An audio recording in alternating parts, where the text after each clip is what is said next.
নারী সংস্কারের নামে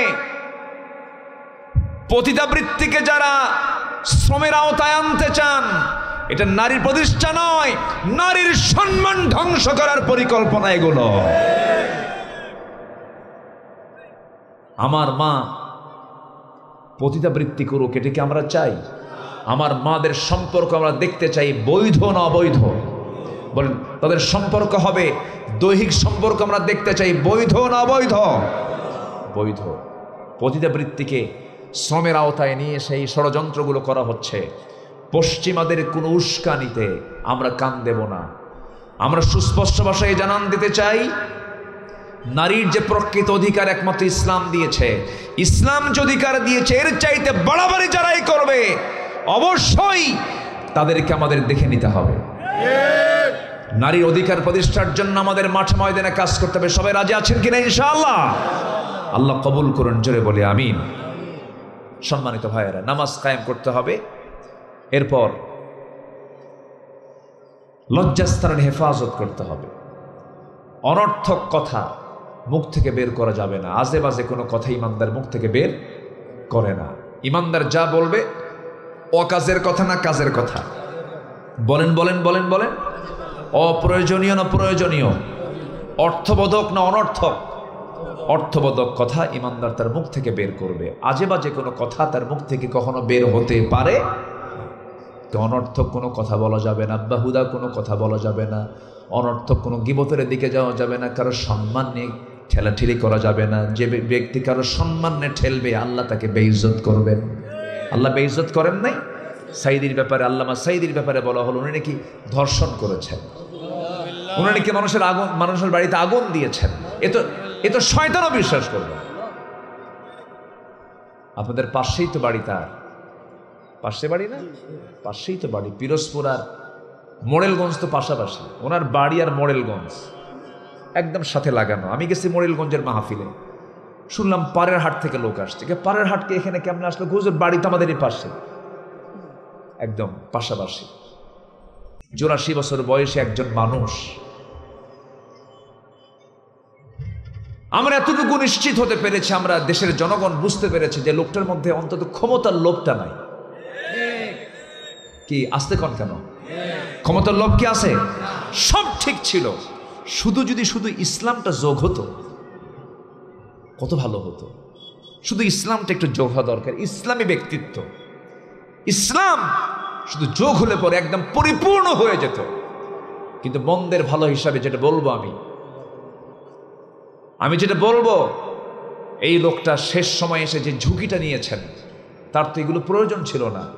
গোটা পৃথিবীতে তার যশ খ্যাতি তো আছেই। তিনি এসেছেন কিছু পরিবর্তন করার জন্য আসছেন, কিন্তু একটা পক্ষ খুব নাড়াচাড়া দিয়ে বসছে, শুধু বলছে ইলেকশন ইলেকশন। কি ঠিক কিনা বলেন? এর মানে কি জানেন? এর মানে হলো খাবো খাবো, ঠিক কিনা? প্রত্যেকটা হত্যার বিচার বাংলার জমিন আগে হতে হবে। আসতে খাবেন না, জোরে বলুন ঠিক কিনা? প্রতিটি বিচার বাংলার জমিনে হওয়ার পর হবে সবকিছু।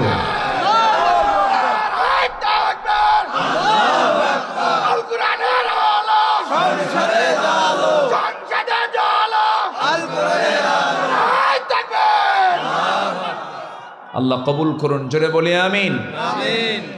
আল্লাহ তাআলা প্রত্যেক বান্দার ভিতরে ভালো মন্দ, ন্যায় অন্যায়, জ্ঞান, বুদ্ধি, বিবেক, কর্মের স্বাধীনতা দিয়ে আল্লাহ তাআলা বান্দাকে দুনিয়াতে পাঠিয়ে দিয়েছেন। এটা ভালো, এটা মন্দ, এটা হালাল, এটা হারাম, সবকিছু স্পষ্ট করে দিয়েছেন। তিনি কে? আল্লাহ তাআলা।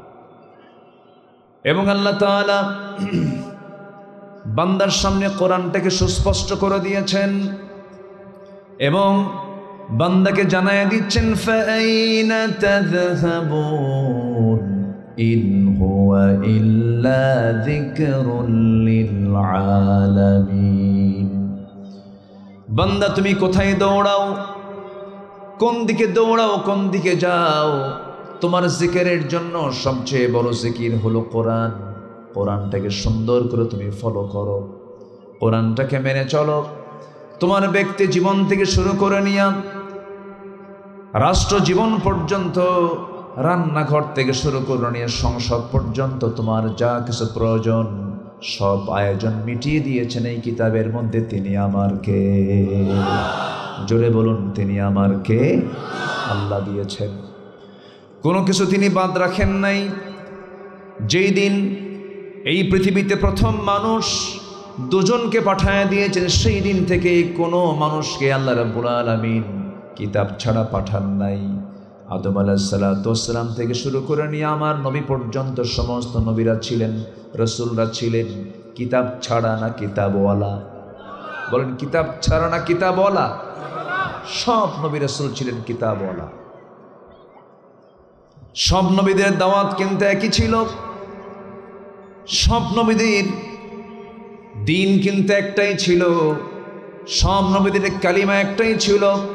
আলম তারা কাইফা দারাবাল্লাহু মাসালান কালিমাতান তাইয়িবাতান কাশাজারাতিন তাইয়িবাহ আসলুহা সাবিতুন ওয়া ফারউহা ফিস সামা।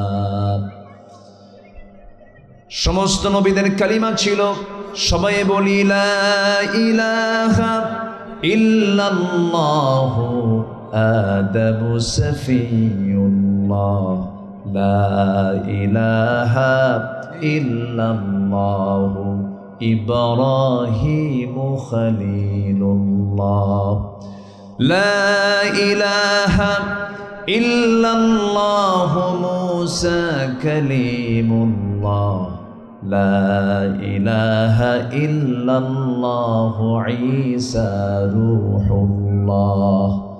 জবান খুলে সবাই বলুন লা ইলাহা ইল্লাল্লাহু মুহাম্মাদুর রাসূলুল্লাহ সাল্লাল্লাহু আলাইহি ওয়াসাল্লাম।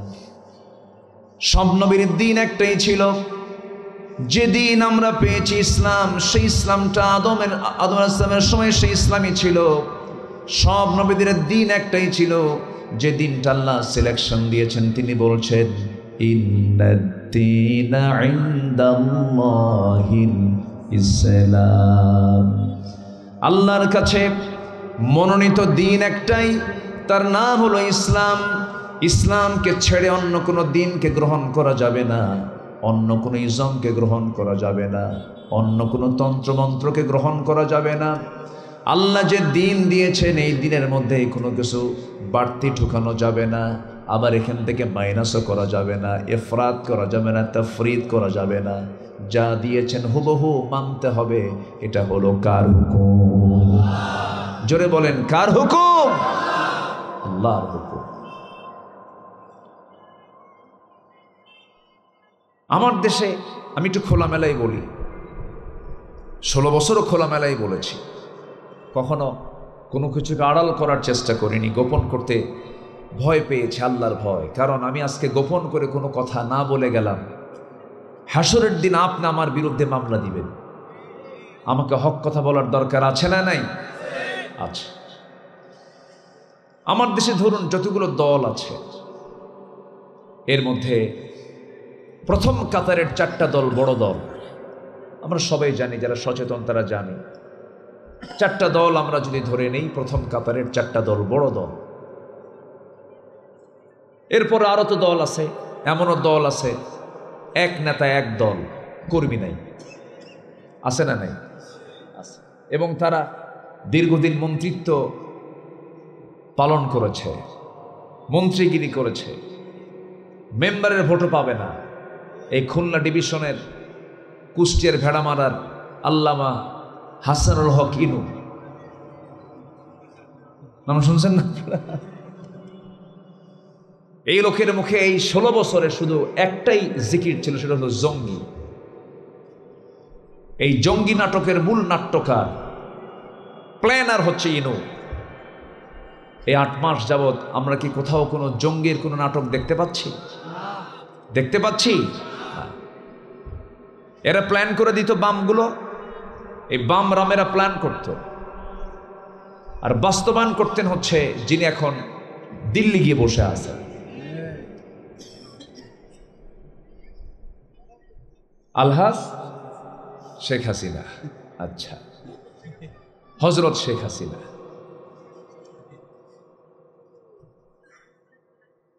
হয়তো অনেকে বলবেন, হুজুর ওয়াজ মাহফিলে এসে এই ধরনের ব্যক্তিদের নাম নিচ্ছেন, এতে অতি রাজনীতিকরণ হয়ে যাচ্ছে। তো হয়তো অনেকে অনেক মন্তব্য করতে পারে। কোরআনটা কার কিতাব বলেন তো? জোরে বলেন, কার কিতাব? নাজিল করেছেন কে?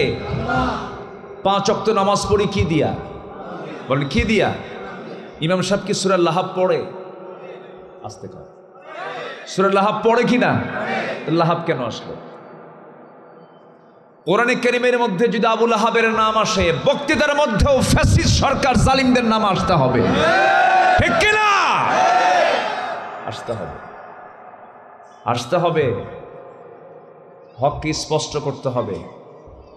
অনেক জুলুম করা হয়েছে, অনেক নির্যাতন করা হয়েছে, অনেক নিপীড়ন করা হয়েছে।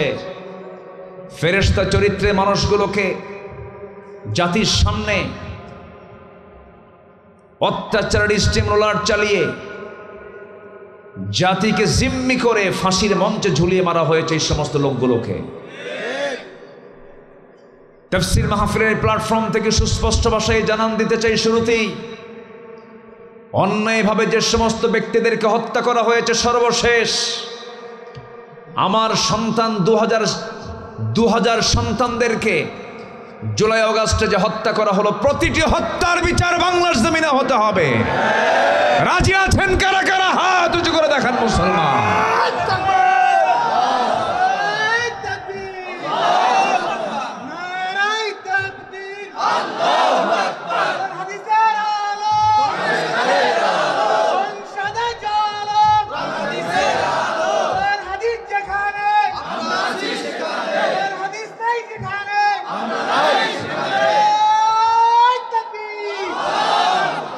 আল্লাহ কবুল করুন। জোরে বলি আমিন, আরো জোরে আমিন।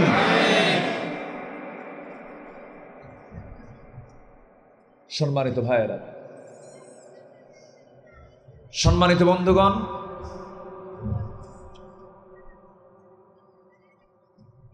আমাদের মূল টার্গেট হলো আমরা জাহান্নামে যাব না জান্নাতে যাব? গোলাম হতে হবে কার? কার গোলাম হতে হবে? একটু আপনি সরেন, ওনার সঙ্গে একটু আই কন্ট্যাক্ট হওয়া দরকার।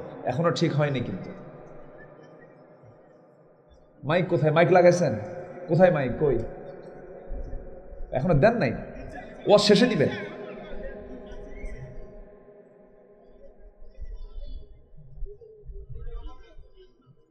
সম্মানিত ভাইয়েরা,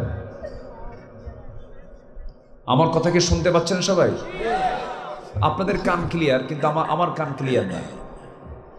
আল্লাহ তাআলা মুখটা দিয়েছেন, মুখের সাথে কান দিয়েছেন। কান কি দূরে দিয়েছেন না কাছে দিয়েছেন? মুখটা, কানটা ক্লিয়ার করতে হবে। তা আপনার কান আমার কান আগে ক্লিয়ার করেন, সুন্দর করেন। দুনিয়ার এগুলো সব কি নিয়ে এসে সব জোরাতালি দেয়, আওয়াজ শোনা যায় না, কিছু না। আর স্টেজে হাঁটাহাঁটি বন্ধ, কেউ হাঁটবেন না মঞ্চে। এটা সেট করতে পারে না। এই আওয়াজগুলো, হাঁটার কারণে আওয়াজগুলো এখানে এসে ধাক্কা খাচ্ছে। সম্মানিত ভাইয়েরা, সবাইকে আমরা জান্নাত পেতে চাই নাকি? সবাই রাজি আছেন তো ইনশাআল্লাহ? আল্লাহ কবুল করুন। কিন্তু দলটা করে যেতে হবে কার? আসতে বলবেন না কার? আরো জোরে কার? কোরআনকে যদি প্রশ্ন করেন, কোরআন বলো তো দলটা কি দল করবে, এই জবাব তো মনে হয় কোরআনে নাই। আসতে বলবেন না, আছে না নাই? আমার দেশে বৃহৎ দল কয়টা বড় বলেন? কয়টা বড়? 4টা বড়। এই 4টি দলের মধ্যে সবগুলো কি ইসলামী দল বলেন? এর মধ্যে একটা ইসলামী দল আছে যার নামের সাথেও ইসলাম জড়িত, আছে না নাই বলেন? এবং তাদের কথা হলো, আমরা সমাজে, রাষ্ট্রে কি প্রতিষ্ঠা করতে চাই? ইসলাম। বাকি যে 3টা দল আছে, এরা কি কখনো বলে যে আমরা ইসলাম কায়েম করতে চাই?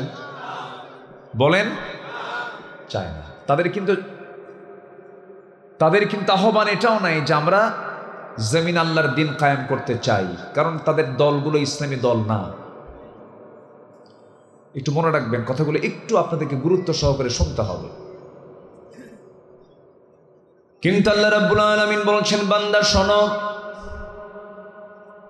আমি তোমাকে যে দিন দিয়েছি এই দিনের বাইরে অন্য কোনো দিন তোমার গ্রহণ করা যাবে না। আল্লাহ রাব্বুল আলামিন সুস্পষ্ট ভাষায় জানিয়ে দিলেন, ওয়া মাইয়াবতাগি গায়রাল ইসলামি দীনান ফালাই ইউকবালা মিনহু ওয়া হুয়া ফিল আখিরাতি মিনাল খাসিরিন।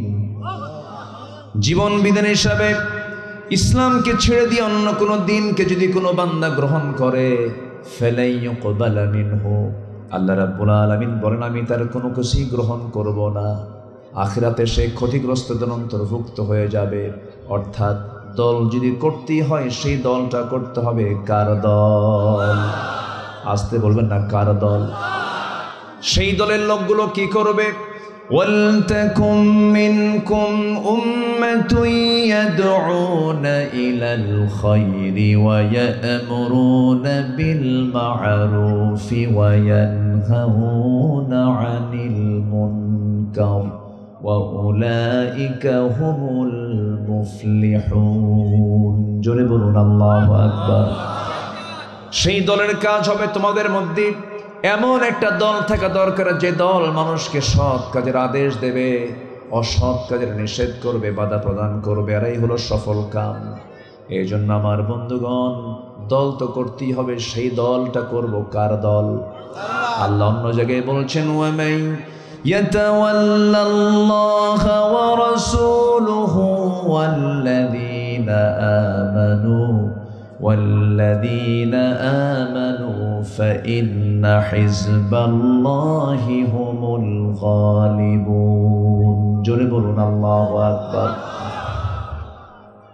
যারা আল্লাহকে অভিভাবক মনে করবে এবং রাসূলকে যারা বন্ধু বানাবে, ইমানদারকে যারা বন্ধু বানাবে, জেনে রেখে দিও আল্লাহর দলটাই বিজয়ী দল। জোরে কোন সুবহানাল্লাহ।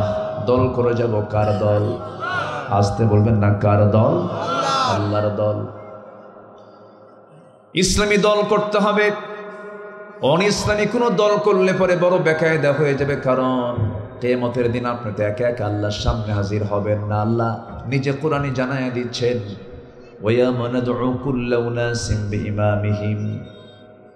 হাসরের দিন আল্লাহ রাব্বুল আলামিন প্রত্যেক বান্দাকে তার নেতা সহ ডাক দিবেন। নেতা যদি বিড়িওয়ালা হয়, গাঁজাওয়ালা হয়, চান্দাবাজ হয়, বলেন তো আপনার নামাজ দিয়ে আপনি কি করবেন? বলেন, বিপদ না নিরাপদ? নিরাপদ না বিপদ? শুধু বিপদ না মহাবিপদ? বড় বিপদ হয়ে যাবে।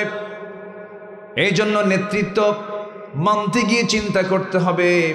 আমার নবী যে বিদায় হজের ভাষণ দিচ্ছিলেন, নাতি দীর্ঘ বক্তৃতার মাঝে একটা লাইনে ছন্দের মতো করে বললেন, ইয়াখতাবু ফি হাজ্জাতিল বিদা ইত্তাকু রাব্বাকুম সাল্লু খামসাকুম সুমু শাহরাকুম ওয়া আদ্দু যাকাতা আমওয়ালিকুম ওয়া আতিউ উমারাআকুম তাদখুলু জান্নাতা রাব্বিকুম আও কামা ক্বালা আলাইহিস সালাতু ওয়াস সালাম। আমার নবীজি বললেন, আল্লাহকে ভয় করো, 5 ওয়াক্ত নামাজ পড়ো, রমজান মাসে রোজা রাখো, সম্পদের যাকাত আদায় করো, ওয়াতিউ উমারাআকুম, তুমি তোমার নেতার আনুগত্য করো। কোন নেতা? ইসলামী দলের নেতা না, অন ইসলামী দলের নেতা? বলেন বলেন বলেন বলেন বলেন। এমন দল আমার দেশে আছে যে দলের নেতা কর্মীদেরকে ডাক দেয়, জনসভার ডাক দিল, জোহরের সময় জনসভার ডাক দিয়েছে, বিকাল 3টায় নেতা উঠবেন। নেতা 3টায় আসলেন না, সন্ধ্যার আগে নেতা বক্তব্য দিবেন। জোহর চলে গেল, আসর চলে গেল, মাগরিব চলে গেল, নেতা নিজেও নামাজ পড়লো না, কর্মীরাও নামাজ পড়লো না। যে দল করতে গেলে পরে নেতার মুখ থেকে নামাজের কথা আসে না, নেতা নিজেও নামাজ পড়ে না, কর্মীদেরকে নামাজের জন্য আহ্বান করে না, সেই নেতৃত্ব মানা হালাল না হারাম? আসতে কোন কেন? হালাল না হারাম? হারাম। ওই দল করা যাবে না। দল করতে হবে আল্লাহর দল, দল করতে হবে নবীর দল, দল করে যেতে হবে ইসলামী দল। আল্লাহ রাব্বুল আলামিন ক্লিয়ার করে বলছেন, সুন্দর করে সুস্পষ্ট ভাষায় জানান দিচ্ছেন, ইসলামকে তোমার পরিপূর্ণরূপে মানতে হবে।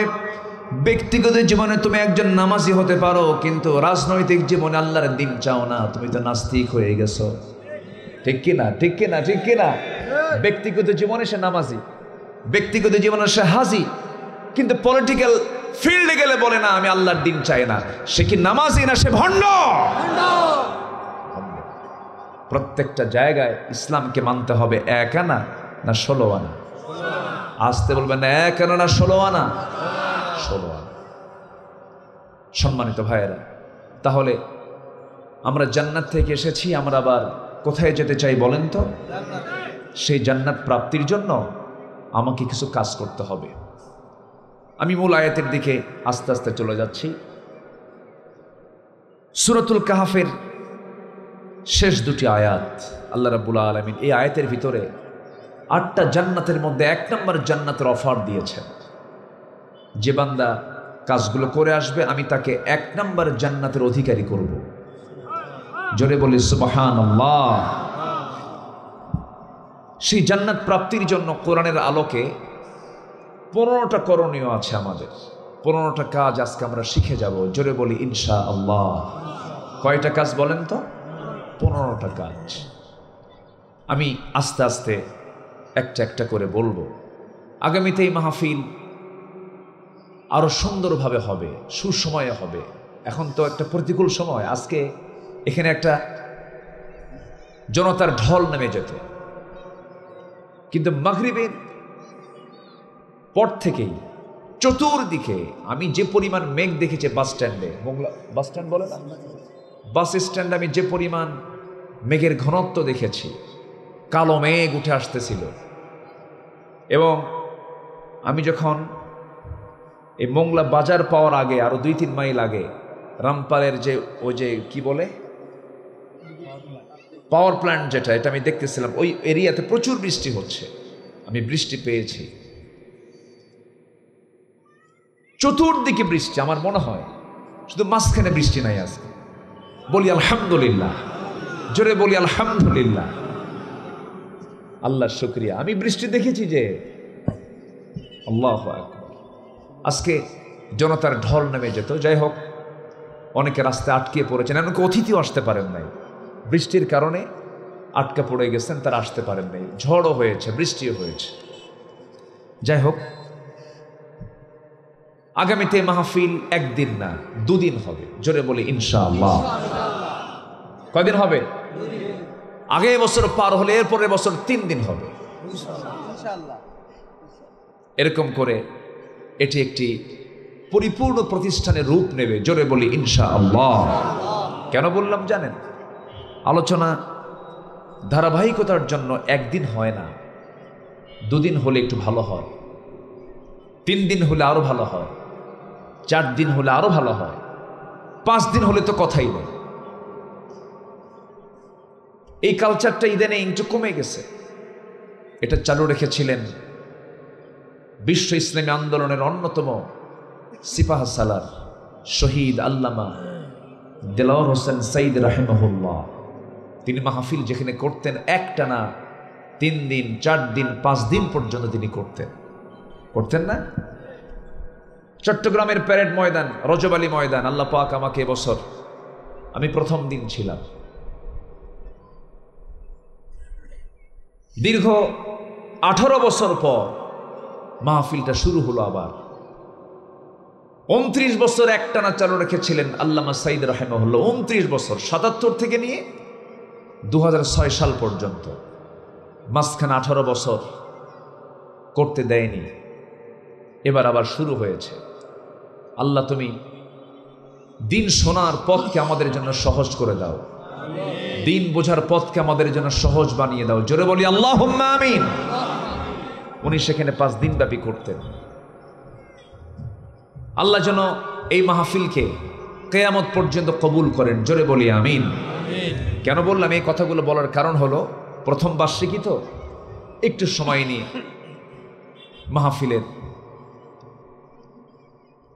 মাহফিল সংক্রান্ত মাহফিল কমিটি নিয়ে একটু কথা বলে ফেললাম। সম্মানিত ভাইয়ের, আসুন এই 15টা করণীয় কাজ কি আমরা একটা একটা করে আজকে শুনব। 1 নম্বর কাজ হলো ঈমান আনা। কি আনা বলেন? খুব সহজ কাজ। হুজুর এটা এত সহজ, এটা তো আমার দাদাও আনছে, আমার বাপও আনছে, আমিও আনছি। আমার দাদা শরীফুল ইসলাম, আমার বাপ শহীদুল ইসলাম, আমি হলাম আমিনুল ইসলাম। 3 ইসলাম আছে, এরপরে আবার আপনি বলতেছেন আপনার ঈমান আনতে হবে। এটা আবার কেমন কথা? ঈমান কি পৈতৃক সূত্রে পাওয়া কোনো সম্পত্তির নাম? না, ঈমান টানতে হবে। ঈমান না আনা পর্যন্ত বংশীয় কোনো পরিচয় দিয়ে আমি জান্নাত পাবো না। মহান রব্বুল আলামিন সুন্দর করে বলছেন, ইন্নাল্লাযীনা আমানু ওয়া আমিলুস সালিহাতি কানাত লাহুম জান্নাতুল ফিরদাউসি নুজুলা খালিদিনা ফিহা লা ইয়াবগুনা আনহা হিওয়ালা। জোরে বলুন আল্লাহু আকবার। নিঃসন্দেহে যারা ঈমান আনবি এবং নেক আমল করবে তাদের জন্য রয়েছে ফার্স্ট ক্লাস জান্নাত। 1 নম্বর জান্নাতের নাম কি বলুন? জোরে বলুন, কি নাম বলুন? জান্নাতুল ফিরদাউস। ওই ব্যক্তির জন্য জান্নাতুল ফিরদাউস হয়ে যাবে যে ঈমান আনবি এবং নেক আমল করবি। ঈমান আছে, নেক আমল নাই। আবার নেক আমল আছে, ঈমান নাই, তার কোনো দাম নাই। ঈমানহীন আমলের কোনো দাম হবে না, আবার আমলহীন ঈমানের কোনো মূল্য আল্লাহর দরবারে থাকবে না। দুটার সমন্বয় থাকতে হবে। এই দুটার সমন্বয় যার মধ্যে থাকবি সেই ব্যক্তি জান্নাত পেয়ে যাবে। জান্নাত পাওয়ার জন্য সাহাবীরা কি পেরেশান ছিলেন। আমার নবীজি শুধু সাহাবা একরামকে বলেছেন, সাহাবীরা কে জান্নাত পেতে চাও? আমি কি তোমাদের কেমন একটা জান্নাতের সংবাদ দেব নাকি? যে জান্নাতের দরজার প্রশস্ততা হবে, যে জান্নাতের প্রশস্ততা হবে আসমান জমিন বরাবর। এমন কথা শোনার সঙ্গে সঙ্গে সাহাবা একরাম বলছেন, ইয়া রাসূলুল্লাহি, ওই জান্নাত পাওয়ার জন্য কি কাজটা করতে হবে? রাসূল বললেন, বদর প্রান্তরে যুদ্ধের ময়দানে ঝাঁপিয়ে পড়তে হবে। সাহাবী সেই সময় একটা খেজুর খাচ্ছিলেন, খেজুরের অর্ধেকটা খেয়েছেন আর অর্ধেকটা হাতে আছেই। এই কথা শোনার সঙ্গে সঙ্গেই তিনি করলেন কি, অর্ধেক খেজুরটা না খেয়ে মুখ থেকে ফেলে দিলেন। রাসূল বলছেন, সাহাবী তুমি অর্ধেক খেজুর খেলে আর অর্ধেক খেজুর ফেলে দিলে, এর কারণটা কি? হুজুর অর্ধেক খেজুর খেয়েছে আর অর্ধেক খেজুরটা ফেলে দেওয়ার কারণ হলো এই খেজুরটা খেতে যতটুকু সময় লাগবে এটা আমার জন্য লস।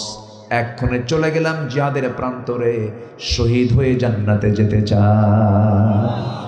জোরে বলি সুবহানাল্লাহ, আরো জোরে বলি সুবহানাল্লাহ। জান্নাত পাওয়ার জন্য তাদের কি আকাঙ্ক্ষা ছিল, কি তীব্র আকাঙ্ক্ষা তাদের মধ্যে কাজ করেছে। যে মুসাহাবের জীবনে এক পোশাক একদিন পরেছেন, দ্বিতীয় দিন সেই পোশাক পরেন নাই, দ্বিতীয় দিন যে পোশাক পরেছেন তৃতীয় দিন সেই পোশাক পরেন নাই, সেই মুসাহাবের বিলাসী জীবন ছিল। সেই মুসাহাব বিন আমির রাদিয়াল্লাহু তাআলা আনহু যেদিন দিন গ্রহণ করলেন সেদিন থেকে নিয়ে এত সিম্পল হয়ে গেলেন, এত সাধারণ হয়ে গেলেন। নবীর সঙ্গে হিজরত করলেন, মদিনায় চলে গেলেন। উহুদ যুদ্ধের ডাক চলে এলো, এই মুসাহাব যুদ্ধের ময়দানে ঝাঁপিয়ে পড়লেন, যুদ্ধে অংশগ্রহণ করলেন, যুদ্ধে শাহাদত বরণ করলেন। দিন গ্রহণ করতে গিয়ে তিনি এত সিম্পল জীবন গ্রহণ করলেন যে সেই যুদ্ধে শহীদ হয়ে যাওয়ার পরে সাধারণত জিহাদের ময়দানে মুজাহিদ যুদ্ধ করে শহীদ হয়ে গেলে পরে অন্য কোনো কাপড় দিয়ে তার কাফনের কাপড় পরানো হয় না।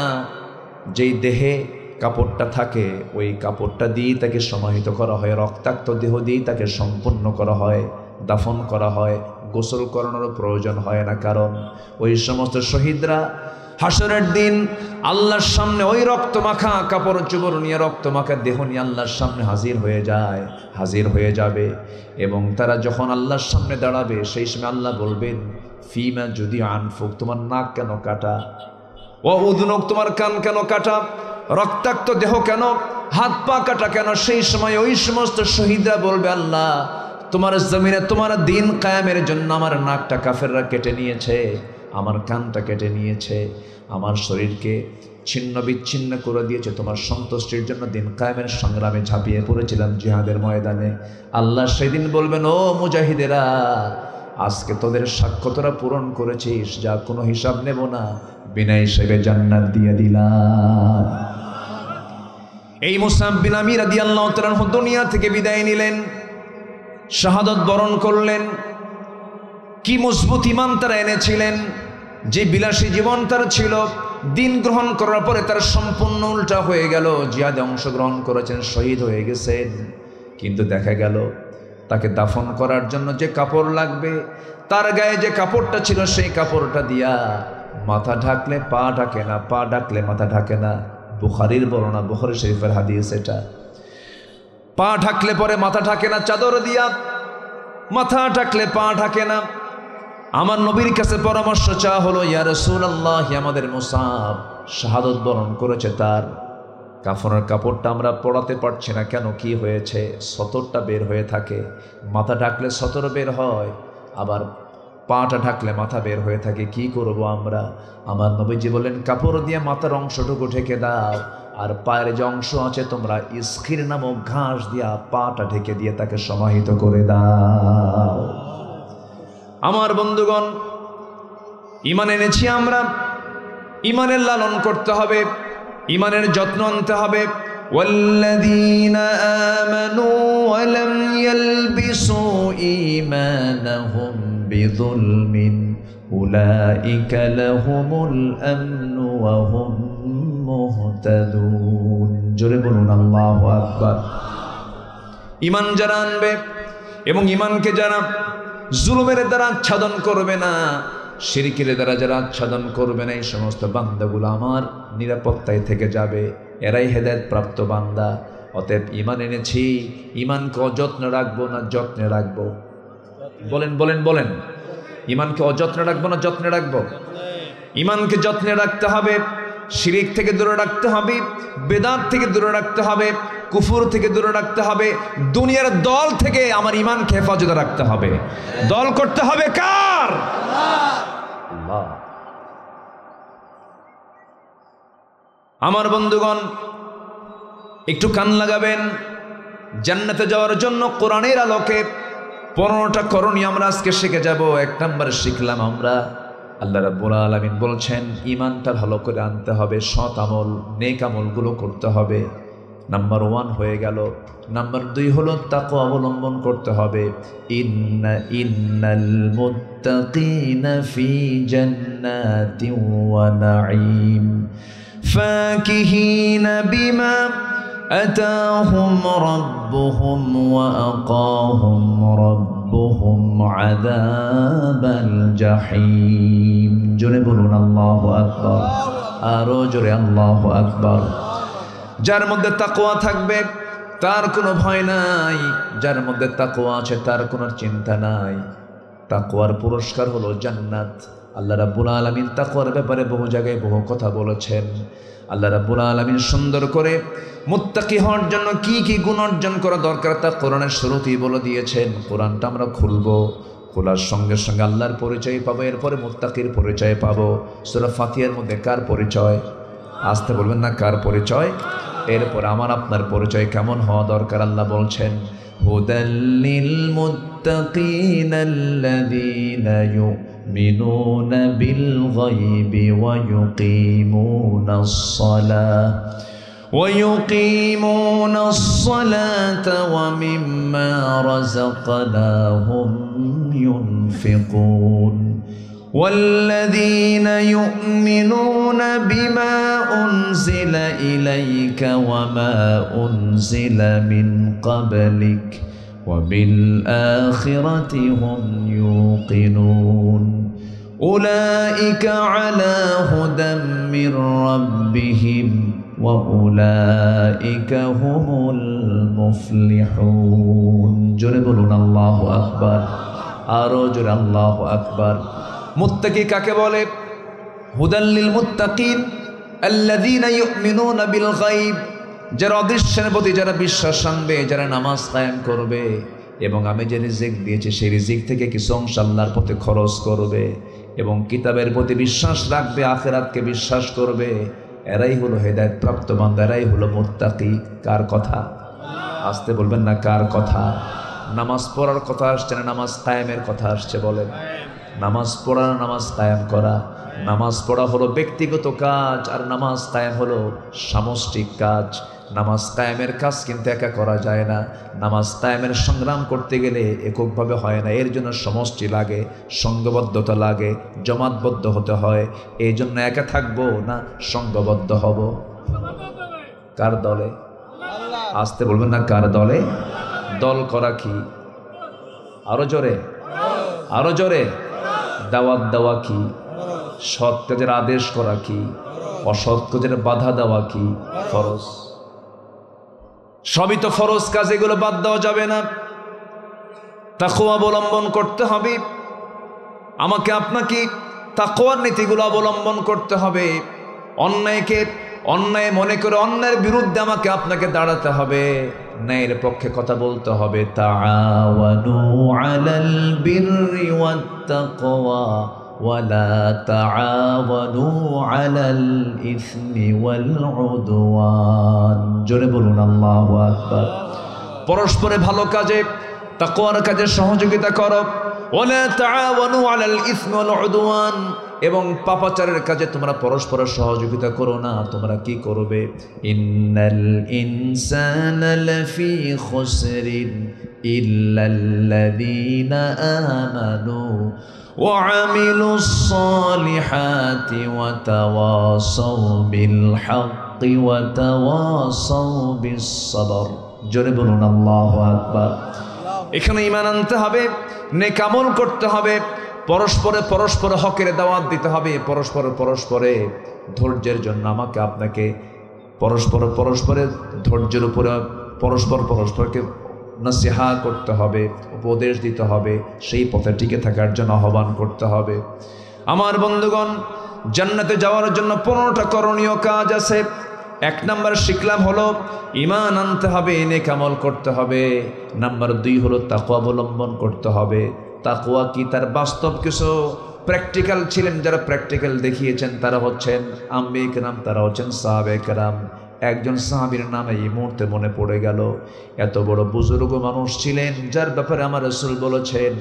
আমার পরে যদি নবুয়তের সিলসিলা জারি হতো আমার পরের নবী হতো আমার ওমর লাকানা ওমর জোরে বলুন আল্লাহু আকবার তাকওয়া ছিল 16 আনা তাকওয়া ছিল কি 16 আনা এই লোকটার কোনো দাম ছিল না খুব মেজাজি মানুষ ছিলেন রাসূলকে মারার জন্য যে লোকটা চলে যায় উন্মুক্ত তরবারি নিয়ে খোলা তরবারি নিয়ে নাঙ্গা তরবারি নিয়ে রাসূলকে মারার জন্য চলে যাচ্ছে আবু জেহেল অর্ডার দিল কে মুহাম্মদ বিন আব্দুল্লাহর কলমার সামনে হাজির করবে ওমর ফারুক দাঁড়ায় গেছেন রাসূলকে মারার জন্য প্রস্তুতি নিয়ে রওনা দিলেন কিন্তু পারলেন না আটকে গেলেন বাধাগ্রস্ত হলেন একমাত্র বাধার শিকার হলেন কিসের সামনে বলেন আসতে বলেন কিসের সামনে বলেন ওমর ছিলেন জিরো কোরআন বানায় দিল তাকে হিরো আবু জেহেল ছিল হিরো হয়ে গেছে কোরআন না মানার জন্য জিরো এই 16 বছরে যদি এই কোরআনওয়ালাদের উপরে কোনো জুলুম না করা হতো এই 16 বছরে যদি ইসলামের বিরুদ্ধে যদি ষড়যন্ত্র না করা হতো ফ্যাসিস্টকে আজকে দিল্লি বসে থাকা লাগতো না ঠিক কি না জিরো এখন কি জিরো কত কি করলো কত নাটক যে সাজালো সম্মানিত ভাইয়েরা ওরা চেয়েছিল আলেমদেরকে বেইজ্জত করতে আল্লাহ ওদেরকে উলঙ্গ করে জাতির সামনে প্রকাশ করে দিয়েছেন সবকিছু ষড়যন্ত্র কম করা হয়নি তো পালানোর রাস্তা পেল না পালাতে নিয়ে ভুল করে আইনমন্ত্রী আর আরেকজন কি দরবেশ, আচ্ছা হ্যাঁ, দুইজনকে ভুল করে আবার নৌকায় চলল, নৌকার ভিড়ল না। শেষ পর্যন্ত কোস্টগার্ড ধরে ফেললো, ধরে ফেলে আইনমন্ত্রীকে বললো, স্যার সিনসি আপনাকে চলেন, থানায় যান। আইনমন্ত্রী বলে, আমি কি একা আসছি? আমি তো জামাতের সাথে আসছি। কিসের সাথে? জামাত ছাড়া উপায় নাই তো, আমি তো জামাতের সাথে আসছি। কি মানে? কই যে লোকটা কে? মাথার চুলটা কালো দেখা যায়, মোছ নাই, দাড়ি নাই, গেঞ্জি পড়া, লুঙ্গি পড়া, লোকটা কে? কে ভালো করে দেখো, ওঠেই দরবেশ, ভান ধরে বসে আছে। চিনা নাই, কিন্তু ওকে ধরাও যেত না। চিনায় দিল কে? ওর ভাই চিনায় দিছে। পাপী পাপীকে ছাড়ে না, কিন্তু ইমানদার আরেক ইমানদার ভাইয়ের জন্য জীবন দিতে প্রস্তুত হয়ে যায়। সম্মানিত বন্ধুগণ, সম্মানিত ভাইয়েরা, আমাদেরকে বারবার বলা হতো আমরা নাকি ধর্মের নামে রাজনীতি করি, ধর্মের ব্যবসা করি। আমরা যে দাড়িটা রেখেছি, এই দাড়িটা রাখার মূল কারণ হচ্ছে দাড়িওয়ালা ছিলেন মুহাম্মদ সাল্লাল্লাহু নবীর সুন্নাহ মনে করে দাড়ি রেখেছি আমরা। কিন্তু ওই যে দাড়িটা যে কাটলো, মাথার চুল যে কালো বানালো, ওই দাড়ি রাখলো এবং কাটলো, ধর্মের ব্যবসা আমরা করি না, তারাই ধর্মের ব্যবসা করে, যাদের প্রয়োজনে দাড়ি রাখে আবার দাড়ি কাটে। আমি কি ভুল বললাম? সম্মানিত ভাইয়েরা, সম্মানিত বন্ধুগণ, কোরআনকে মানব, সম্মান দিবেন কে? কোরআনের দল করব, সম্মান দিবেন কে? জান্নাত দেবেন কে? কোরআন আমাকে আপনাকে সুপারিশ করে জান্নাতের দরজায় নিয়ে যাবে। আল কোরআন আস-সাওম ওয়াল কোরআন ইউশাফিআন লিল আবদি। সাওম এবং কোরআন, এই দুটো জিনিস বান্দাকে সুপারিশ করে জান্নাতে নিয়ে চলে যায়। কত দামি কিতাব এটা! এই জন্য আমরা কোরআনওয়ালা হব, কোরআনের দল করব। জোরে বলি ইনশাআল্লাহ। জান্নাতে যাওয়ার 15টা করণীয়, এর মধ্যে 1 নম্বর শিখেছি আমরা ঈমান, নেক আমল। নাম্বার 2 হলো তাকওয়া। সাইয়েদনা ওমর ফারুকের কথা বলছিলাম, জিরো ছিলেন, কি হয়ে গেছেন? হিরো। কোরআনকে মানার কারণে কি আল্লাহওয়ালা হলেন। আল্লাহু আকবার। যে লোকটা জান্নাতের সংবাদ পেয়েছেন দুনিয়াতে বসে, মাহে রমজানের 30টা রোজা পালন করে ঈদগাহে যাবেন, নামাজ পড়াবেন। ঈদগাহে সব মুসল্লি হাজির হয়ে গেছে, ইমাম নাই। ঘন্টা পার হয়ে গেল, ইমাম নাই। চলে আসছে তার বাড়িতে। সাইয়েদনা ওমর ফারুক রাদিয়াল্লাহু আনহুকে ডাকতেছেন। সেই সময় তিনি কি করছেন?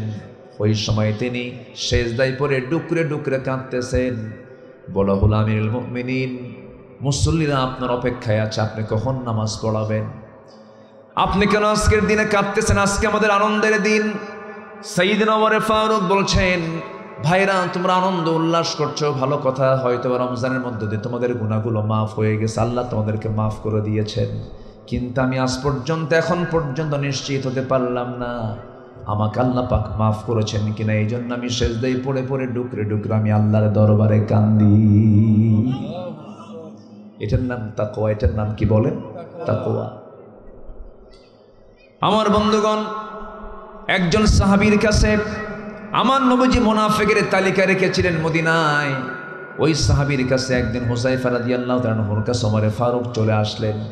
এসে বলছেন, ভাই হুযায়ফা, দেখো তো মুনাফিকের যে তালিকাটা আছে, সেই তালিকার মধ্যে আমার নামটা আছে নাকি? সাহাবী আশ্চর্য হয়ে বলছেন, ভাই ওমর, আপনার মাথা কি নষ্ট হয়ে গেছে নাকি? আপনি এমন করে বলছেন কেন? এই মুনাফিকের তালিকায় তো মুনাফিকদের নামই থাকবে, আপনার নাম তো থাকার কথা নয়। আপনার নাম কেন এই জায়গায় আসবে? আপনি তো জান্নাতি, ওমর ফিল জান্নাহ। তিনি কেঁদে কেঁদে বলছেন, ভাই হুযায়ফা, আমার মাঝে মাঝে মনে হয় আমি বুঝি মুনাফিক হয়ে গেছি। দেখো তো, আবার একটু চোখ মেরে দেখো তো আমার নামটা ওই জায়গায় আছে কি না। ওমরের মতো মানুষ নিজেকে নিয়ে কি শঙ্কিত থাকতেন, কি পেরেশানির মধ্যে তিনি সময়গুলো পার করতেন। শুধু তিনি তালাশ করতেন কার রহমত। আসতে বলবেন না, কার রহমত? আল্লাহর রহমত। এই জন্য আমার বন্ধুগণ, তাকওয়ার নীতি অবলম্বন করতে হবে। আল্লাহর ভয়টা দিলের মধ্যে সবসময় জিন্দা রাখতে হবে। আল্লাহর ভয়টা ইস্তেকামাত করতে হবে। ওমরে ফারুক রাদিয়াল্লাহু তাআলা আনহু একদিন নিজের পরিবার পরিজনের জন্য প্রয়োজনীয় পান করার পানি তিনি কূপ থেকে তুলে কলসিতে ভরায় তিনি আনতেছেন বাড়ির দিকে। হঠাৎ করে একজন ব্যক্তি এসে তাকে প্রশ্নের জন্য সামনে দাঁড় হয়ে গেছে। তখন তিনি কলসিটা মাথায় নিয়ে আসতেছেন। এমন সময় বলো হলো, আমিরুল মুমিনিন, আমার একটা প্রশ্ন আছে। কি প্রশ্ন বলো? সময় লাগবে। মাথা থেকে কলসিটা নিয়ে তিনি হাঁটুতে রাখলেন, দাঁড় হয়ে তিনি হাঁটুতে কষ্ট করে রাখলেন, জমিনে রাখতেছেন না। বলো হলো, আমিরুল মুমিনিন, সময় লাগবে, দয়া করে কলসিটা আপনি মাটিতে রাখেন। সাইয়েদনা ওমর ফারুক বলছেন, ও প্রশ্নকারী, তুমি আমাকে যে প্রশ্ন করতে যাচ্ছ সময় লেগে যাবে, মাথায় রাখা কষ্ট হবে মনে করে আমি আমার হাঁটুতে রেখেছি, জমিনে রাখা যাবে না। জমিনে রাখলে যদিও আমি একটু স্বস্তি পাবো, আমার কষ্ট কম হবে, কিন্তু কলসির যে তলাটা এটা হলো ভিজা আর জমিনটা হলো শুকনা। এই জমিনের মালিক আমি না। এই জমিনে যখন ভিজা কলসির তলা যখন রেখে দেবো, কিছু মাটি কলসির সঙ্গে উঠে আসবে। এই পরিমাণ মাটি যদি আমি এই জমিওয়ালার কাছ থেকে নিয়ে যাই, কিয়ামতের দিন এই জমিওয়ালা আমার বিরুদ্ধে মামলা দেবে, আমি জান্নাত পাবো না। যখন আল্লাহু আকবার। এটার নাম তাকওয়া। এটার নাম কি বলেন? তাকওয়া। আমার বন্ধুগণ, সাইয়েদনা ওমর ফারুক রাদিয়াল্লাহু তাআলা আনহু একদিন রাষ্ট্রের পক্ষ থেকে কিছু মধু পেলেন। এক বোতল মধু তিনি নিয়ে আসলেন।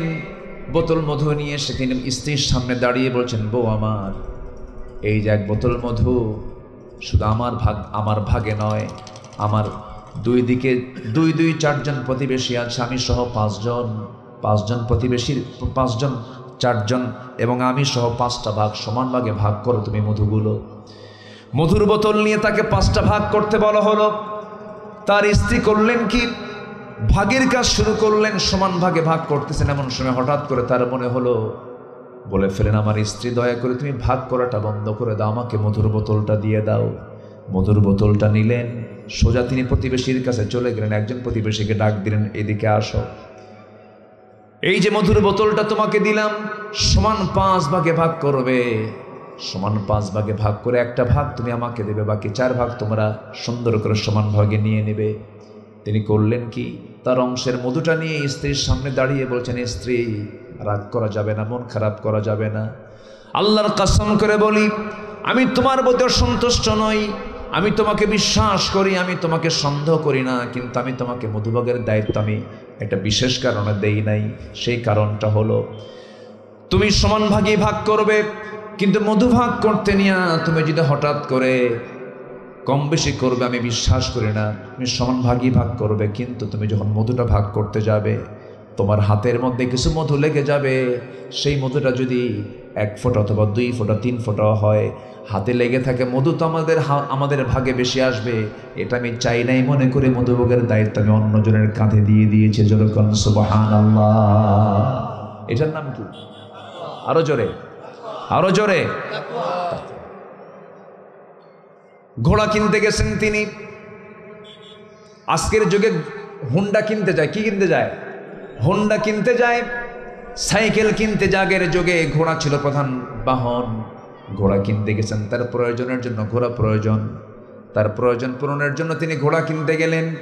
ঘোড়াওয়ালার সামনে গিয়ে দাঁড়িয়ে বলছেন, ঘোড়াওয়ালা, একটা ঘোড়া দাও। ঘোড়াটা কিনলেন, দেখলেন, দামাদামি কমপ্লিট করলেন, ঘোড়ার লাগামটা হাতের মধ্যে নিলেন, টাকাও দিয়ে দিলেন। ঘোড়ার পিঠে চললেন। কয়েক মাইল যাওয়ার সঙ্গে সঙ্গে দেখা গেল ঘোড়ার 4টা পা বিকল হয়ে বসে গেছে, আর উঠতে পারে না। ওমর ফারুক রাদিয়াল্লাহু আনহু একটু খেপে গেলেন, রেগে গেলেন। সোজা তিনি চলে আসলেন ঘোড়া বিক্রেতার কাছে, এসে বলছেন, ও ঘোড়া বিক্রেতা, তুমি আমাকে যে ঘোড়াটা দিয়েছো, এই ঘোড়া তো আমার পছন্দ হয় নাই, কারণ তুমি আমাকে অসুস্থ ঘোড়া দিয়েছো, আমি এই ঘোড়া নেব না। সঙ্গে সঙ্গে ঘোড়া বিক্রেতা বলে, আমিরুল মুমিনিন, আল্লাহর কসম করে বলে, আমি যে আপনাকে ঘোড়াটা দিয়েছি, সুস্থ ঘোড়া দিয়েছিলাম, কিন্তু আপনার মালিকানায় যাওয়ার পরে অসুস্থ হয়ে গেছে, আমি ঘোড়া ফেরত নেব না। ওমরে ফারুক বলছেন, না, অসম্ভব, আমি এই ঘোড়াটা আমি নেব না, তুমি আমাকে টাকা ফেরত দাও। এবার ঘোড়া বিক্রেতা বলতেছে, আমিরুল মুমিনিন, আপনিও ছাড়তেছেন না, আমিও ছাড়তেছেন, অতএব এই বিচারটা আমি আপনি না করে চলুন আমরা আদালতে যাই। কোথায় যাই? ঘোড়া বিক্রেতা, একজন ঘোড়াওয়ালা বলতেছে আমিরুল মুমিনিনকে বলতেছে, চলেন আমরা কোথায় যাই? আদালতে যাই। সাইয়েদনা ওমর ফারুক রাদিয়াল্লাহু তাআলা আনহু শুনলেন, মুস্কি হাসি মারলেন, বললেন, ঠিক আছে ঘোড়াওয়ালা, তুমি যেহেতু আদালতেই নিতে যাচ্ছ, চলো, আমার তো আর কিছুই করার থাকবে না, চলো আদালতেই ফায়সালা দিয়ে দেবে। সামান্য ঘোড়াওয়ালা সাইয়েদনা ওমর ফারুকের সঙ্গে করে নিয়ে আদালতে চলে গেছে। ওমর ফারুক রাদিয়াল্লাহু আনহু তিনি আদালতের ভিতরে ঢুকলেন। বিচারের চেয়ারে, আদালতের চেয়ারে বসে আছে একজন বিচারক। ওমর ফারুককে দেখা মাত্রই তিনি আশ্চর্য হয়ে দাঁড়ায় গিয়ে সালাম দিয়ে বলছে, আমিরুল মুমিনিন, আপনি এই জায়গায় কেন, কি সমস্যা হয়েছে আপনার? ওমর ফারুক বলছেন, বিচারপতি, চেয়ারে বসে যাও, ওমরকে দেখে বিচার করতে যেও না, আইনকে দেখে বিচার করো। এটার নাম কি? আরো জোরে, এটার নাম কি? তাকওয়া।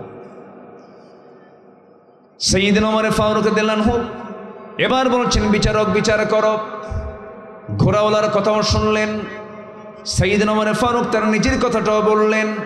দুজনের কথা শোনার পরে এবার বিচারপতি বলছেন, আমিরুল মুমিনিন, দুজনের কথাই আমার কানে আসলো, আমি শুনলাম, আমি যতটুকু বুঝতে পারছি, আমিরুল মুমিনিন মনক্ষুণ্ণ হওয়া যাবে না, আজকের রায়টা আপনার বিরুদ্ধেই চলে যাবে। কারণ আপনি সাইয়েদনা ওমর ফারুক আমার সামনে এখন সুন্দর করে কথা বলছেন, আমি আপনার সঙ্গে কথা বলছি, কিন্তু আপনি এই জায়গা থেকে নিরাপদে বাড়ি পর্যন্ত ফিরতে পারবেন তার কোনো গ্যারান্টি আছে নাকি? না। সুস্থতা অসুস্থতা কার পক্ষ থেকে আসে? আপনি ঘোড়া কিনেছেন, সুস্থ ঘোড়া, সবল ঘোড়া কিনেছেন, লেনদেন হয়ে গেছে, আপনার মালিকানায় ঘোড়া চলে আসছে, আপনার মালিকানা আসার পরে ঘোড়া অচল হয়ে গেছে, এটার দায় আপনাকে নিতে হবে, এটার সম্পূর্ণ ক্ষতিপূরণ আপনাকে লস মনে করে এটাকে গ্রহণ করতে হবে।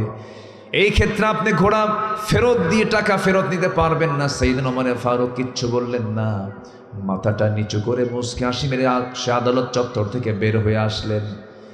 পরের দিন তিনি মজলিসে শুরার বৈঠকে সবাইকে ডাক দিয়ে তিনি একটা ব্রিফ করলেন, শোনো আমার ভাইয়েরা, গতকালকে আমি একজন বিচারপতি পেয়েছি, সে ব্যক্তি ওমরকে দেখে বিচার করে নাই, সে আইনকে দেখে বিচার করেছে। সেই বিচারপতিকে আমি আঞ্চলিক বিচারপতি না বানায় আমি তাকে জাতীয় বিচারপতি বানায়া দিলাম। এটার নাম কি? আজ তো বলবেন, এটার নাম কি? বলেন, তাকওয়া। রাষ্ট্রের তহবিলে কিছু আপেল আসছে, রাষ্ট্রের তহবিলে কিছু খেজুর চলে এসেছে। সন্তান করলো কি, সাইয়েদনা ওমর ফারুকের এক সন্তান এসে দৌড় মেরে সে একটা আপেল, অনেকগুলো আপেল থেকে টান মেরে সেখান থেকে তুলে নিয়ে খাওয়া শুরু করে দিয়েছে। সাইয়েদনা ওমর ফারুক করলেন কি, মুখের মধ্যে নখ ঢুকায়া দিয়ে জোর করে আপেলটা বের করলেন, যা মায়ের করে চলে যা, মায়ের করে পাঠায়া দিয়েছেন। সাইয়েদনা ওমর ফারুক কিছুক্ষণ পরে যখন ঘরের মধ্যে ঢুকেছেন, বউটার চেহারা কালো। বলছে, বউ আমার, তোমার চেহারা কালো কেন? তুমি আমার সঙ্গে এমন করছো কেন? কি হয়েছে? আপনার মধ্যে কি মায়া দয়া নাই কেন? কি হয়েছে? একটা আপেল বাচ্চা মুখে নিয়েছে, মুখের মধ্যে নখ ঢুকায় আপনি আবার সে আপেলটা বের করার কি দরকার ছিল? আমাদের ভাগে তো কিছু আপেল আসবে। সাইয়েদনা ওমর ফারুক বলছেন, শোনো আমার স্ত্রী, যে আপেলটা সে মুখে নিয়েছে সেই আপেলই আমাদের ভাগে আসবে, তার কি কোনো গ্যারান্টি আছে নাকি? এটার নাম কি? যেরকম এটার নাম কি? তাকওয়া। ওমর ফারুক রাদিয়াল্লাহু তাআলা আনহু একদিন কি করলেন, বসে আছেন এক সাহাবী পাশে বসে অহংকারের হাদিস পড়ছিলেন। মিসকালা হাব্বাতিন মিন কিবার, যার মধ্যে চুল পরিমাণ অহংকার থাকবে সে জান্নাত পাবে না। চট করে সেই জায়গা থেকে তিনি নামিয়ে পড়লেন, চেয়ার থেকে নেমে ধুলাই মলিন জমিনে নিজের গাটা লাগায়া দিলেন, গড়াগড়ি দিলেন, গোটা শরীরে ধুলা বালি লাগায়া বলতে, ওমর তুই অহংকারী হয়ে গেছিস, তোকে শাসক বলে মানুষ, তোকে খলিফা বলে মানুষ। এই কথা বলেই আকাশের দিকে দুটো হাত উঁচু করে আকাশের মালিকের দিকে তাকায় বলছেন, ও আকাশের মালিক আল্লাহ, আমার মন বলছে এই গোটা দুনিয়ার সমস্ত মানুষকে তুমি যদি জান্নাত দিয়ে যদি একজন ব্যক্তিকে জাহান্নাম দাও, আমার মনে হয় সে একটা ব্যক্তি হবে ওমর ফারুক, এই ব্যক্তিটা শুধু জাহান্নামে যাবে। আল্লাহ তুমি আমারে মাফ করো। এটার নাম কি বলে? আসতে বলবেন এটার নাম কি বলেন? তাকওয়া। এই জন্য জান্নাত পাওয়ার জন্য সবার আগে আমাকে আপনাকে ঈমান আনতে হবে, নেক আমল করতে হবে, এরপর আনতে হবে তাকওয়া, এরপর আনতে হবে কি? তাকওয়া। নাম্বার 3 হলো নামাজ কায়েমের সংগ্রাম করতে হবে, অনর্থক কাজ থেকে নিজেকে দূরে রাখতে হবে। সবার আয়াতগুলো জানা আছে, সবার মুখের আয়াত, পকেটের আয়াত, খুব কমন আয়াত। যারা নামাজ পড়েন, যারা কোরআনের সঙ্গে সম্পর্ক রাখেন, তাদের কাছে আয়াতগুলো খুবই ইজি আয়াত, খুবই কমন আয়াত। যারা পারেন ঠোঁট মিলিয়ে বলুন, قد أفلح المؤمنون الذين هم في صلاتهم خاشعون والذين هم عن اللغو معرضون والذين هم للزكاة فاعلون والذين هم لفروجهم حافظون إلا على أزواجهم أو ما ملكت أيمانهم فإنهم غير ملومين জোরে বলুন আল্লাহু আকবার। জান্নাতে যাওয়ার শর্ত হলো নামাজ কায়েমের সংগ্রাম করতে হবে। নামাজ কায়েমের সংগ্রাম করতে গেলে একা দরকার না, সবাইকে নিয়ে দরকার। একটা টিম দরকার, একটা সংঘবদ্ধ শক্তি দরকার, একজন নেতা দরকার, একটা দল দরকার, ঠিক কিনা? সেই দলটা হবে কার দল? বিড়ি খাওয়া দল, বেনামাজি দল, দুনিয়ার আইন প্রতিষ্ঠা করা দল। আমরা কার আইন প্রতিষ্ঠা করতে চাই? আসতে বলবেন না, কার আইন প্রতিষ্ঠা করতে চাই? 53 বছর দেশ স্বাধীন হয়েছে। কেউ 16 বছর রাষ্ট্র চালিয়েছেন, কেউ 25 বছর, কেউ 9 বছর, কেয়ারটেকার গভর্নমেন্টটা কয়েক বছর। সব দেখা তো শেষ করে দিলাম। কেউ নামাজের বিল সংসদে আনে নাই, কেউ নামাজ কায়েমের সংগ্রামের কথা বলে নাই। অতএব আগামীর সরকার আমরা দেখতে চাই নামাজের সরকার। নারী সংস্কারের নামে পতিতাবৃত্তিকে যারা শ্রমের আওতায় আনতে চান, এটা নারীর প্রতিষ্ঠা নয়, নারীর সম্মান ধ্বংস করার পরিকল্পনা এগুলো। আমার মা পতিতাবৃত্তি করুক, এটাকে আমরা চাই? আমার মাদের সম্পর্ক আমরা দেখতে চাই বৈধ না অবৈধ? বলেন, তাদের সম্পর্ক হবে দৈহিক সম্পর্ক আমরা দেখতে চাই বৈধ না অবৈধ? বৈধ। পতিতাবৃত্তিকে শ্রমের আওতায় নিয়ে সেই ষড়যন্ত্রগুলো করা হচ্ছে। পশ্চিমাদের কোনো উস্কানিতে আমরা কান দেব না। আমরা সুস্পষ্ট ভাষায় জানান দিতে চাই, নারীর যে প্রকৃত অধিকার একমাত্র ইসলাম দিয়েছে। ইসলাম যে অধিকার দিয়েছে, এর চাইতে বাড়াবাড়ি যারাই করবে অবশ্যই তাদেরকে আমাদের দেখে নিতে হবে। নারীর অধিকার প্রতিষ্ঠার জন্য আমাদের মাঠে ময়দানে কাজ করতে হবে। সবাই রাজি আছেন কিনা ইনশাআল্লাহ? আল্লাহ কবুল করুন, জোরে বলে আমিন। সম্মানিত ভাইয়েরা, নামাজ কায়েম করতে হবে। এরপর লজ্জাস্থানের হেফাজত করতে হবে। অনর্থক কথা মুখ থেকে বের করা যাবে না। আজে বাজে কোনো কথা ইমানদার মুখ থেকে বের করে না। ইমানদার যা বলবে অকাজের কথা না কাজের কথা। বলেন বলেন বলেন বলেন, অপ্রয়োজনীয় না প্রয়োজনীয়, অর্থবোধক না অনর্থক? অর্থবোধক কথা ইমানদার তার মুখ থেকে বের করবে। আজে বাজে কোনো কথা তার মুখ থেকে কখনো বের হতে পারে। আমার বন্ধুগণ, যাকাতটা যারা ঠিক মতো আদায় করবে, ওয়াদা যারা ঠিক রাখবে, আমানত যারা ঠিক রাখবে, সর্বশেষ আল্লাহ রাব্বুল আলামিন সূরা মুমিনুনের মধ্যে সুন্দর করে বলছেন 7 নম্বর কাজ হলো ওয়াল্লাযীনা হুম আলা সালাওয়াতিহিম ইউহাফিযুন উলাইকা হুমুল ওয়ারিসুন الذين يرثون الفردوس هم فيها خالدون জোরে বলুন আল্লাহু আকবার। আরো জোরে আল্লাহু আকবার। এই গুণগুলো অর্জন করবে যে জান্নাত বুঝে নেবে কার কাছ থেকে? আসতে বলবেন না, কার কাছ থেকে? আল্লাহর কাছ থেকে। অনর্থক কোনো কথা বলা যাবে না, বাহুদা কোনো কথা বলা যাবে না, অনর্থক কোনো গীবতের দিকে যাওয়া যাবে না, কারো সম্মান নিয়ে ঠেলাঠেলি করা যাবে না। যে ব্যক্তি কারো সম্মান নিয়ে ঠেলবে আল্লাহ তাকে বেইজ্জত করবেন। আল্লাহ বেইজ্জত করেন নাই? সাইদির ব্যাপারে, আল্লামা সাইদির ব্যাপারে বলা হলো উনি নাকি ধর্ষণ করেছেন, উনি নাকি মানুষের বাড়িতে আগুন দিয়েছেন। এ তো শয়তানও বিশ্বাস করবে।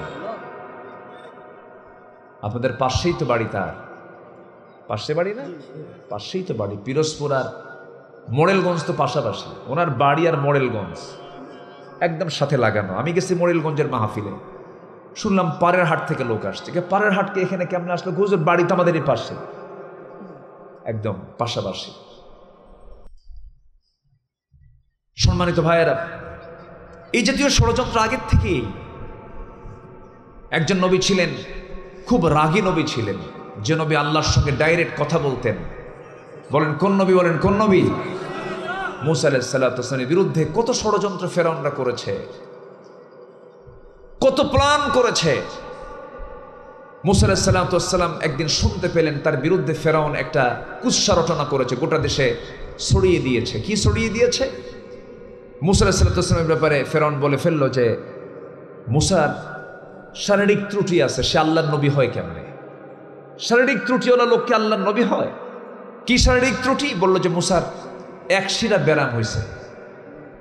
যেরকম নাউজুবিল্লাহ, এটা এলাকায় কি বলে? এটা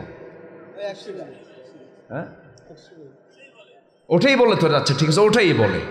চাচা বলে ফেলছে। যখন এই জাতীয় কথা যখন এই নবীর কানে আসলো, বলেন তো এই নবীটার রাগ কি সবচেয়ে কম না সবচেয়ে বেশি? সব নবী ছিলেন একরকম, এই নবী একটু ভিন্ন রকম ছিলেন। কোন নবীকে আল্লাহ পাক তোতলা বানান না, এই নবী কি ছিলেন? তোতলাও ছিলেন।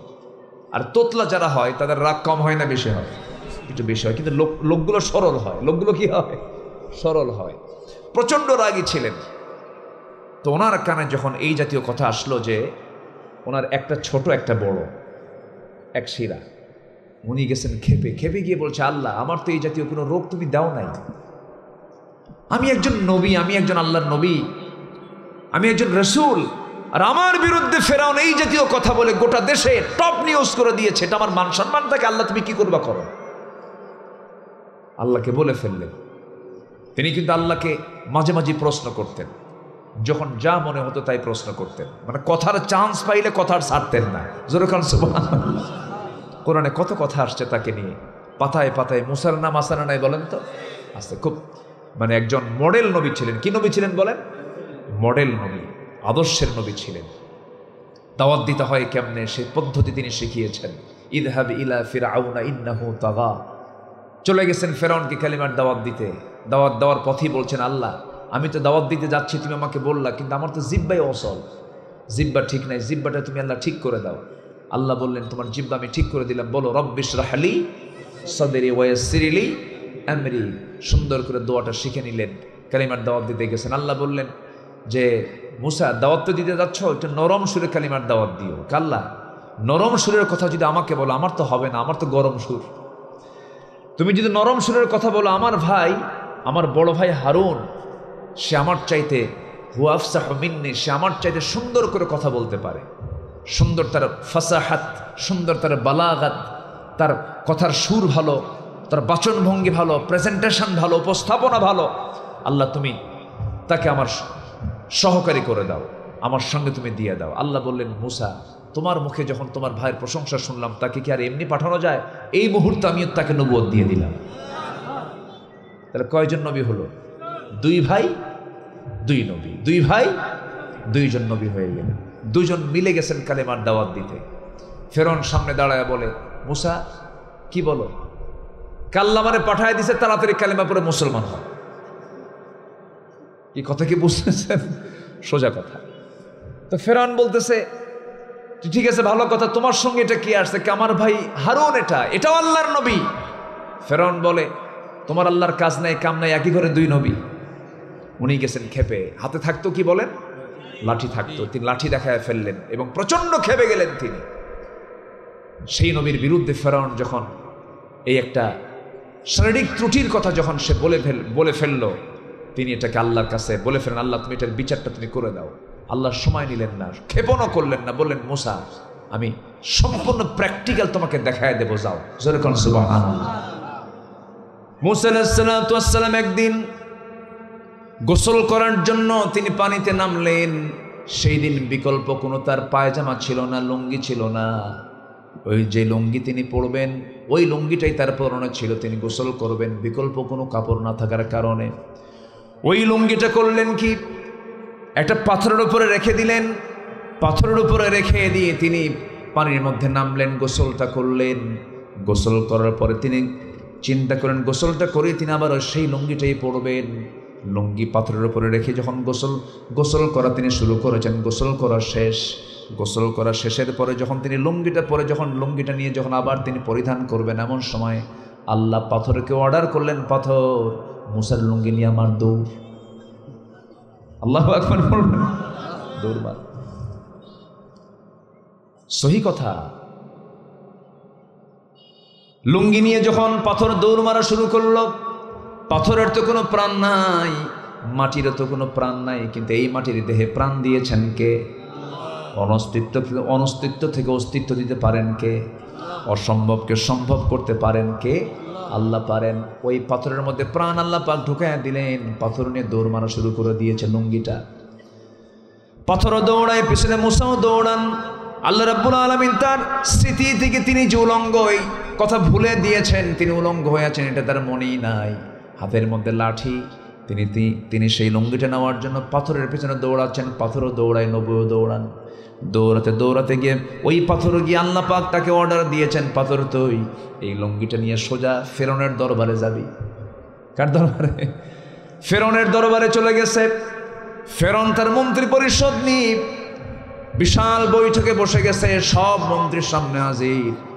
এইদিকে পাথরটা ওই লুঙ্গিটা বহন করে সোজা চলে গেছে ফেরনের সামনে, সামনে কাছাকাছি চলে গেছে। মুসা আলাইহিস সালাম পিছে এসে এবার থেমে গেছে পাথর। লুঙ্গিটা হাত দিয়েছেন, কিন্তু এই দিকে ফেরন নিচের দিকে তাকায় দেখে অস্ত্রপাতি সব ঠিক আছে। আল্লাহু আকবার বলবেন না? জোরে কোন আল্লাহু আকবার। ফেরন চেয়েছিল আল্লাহর পয়গম্বরকে জাতির সামনে খাটো করা, কিন্তু আল্লাহ তাআলা মুসা আলাইহিস সালামকে জাতির সামনে ক্লিয়ার করে দিলেন যে আমার মুসার কোনো সমস্যা নাই। 16 বছর পর জাতির সামনে সব আল্লাহ ক্লিয়ার করে দিয়েছেন, সব জালিম হলো ওরা, আলেমদের কোনো দোষ নাই।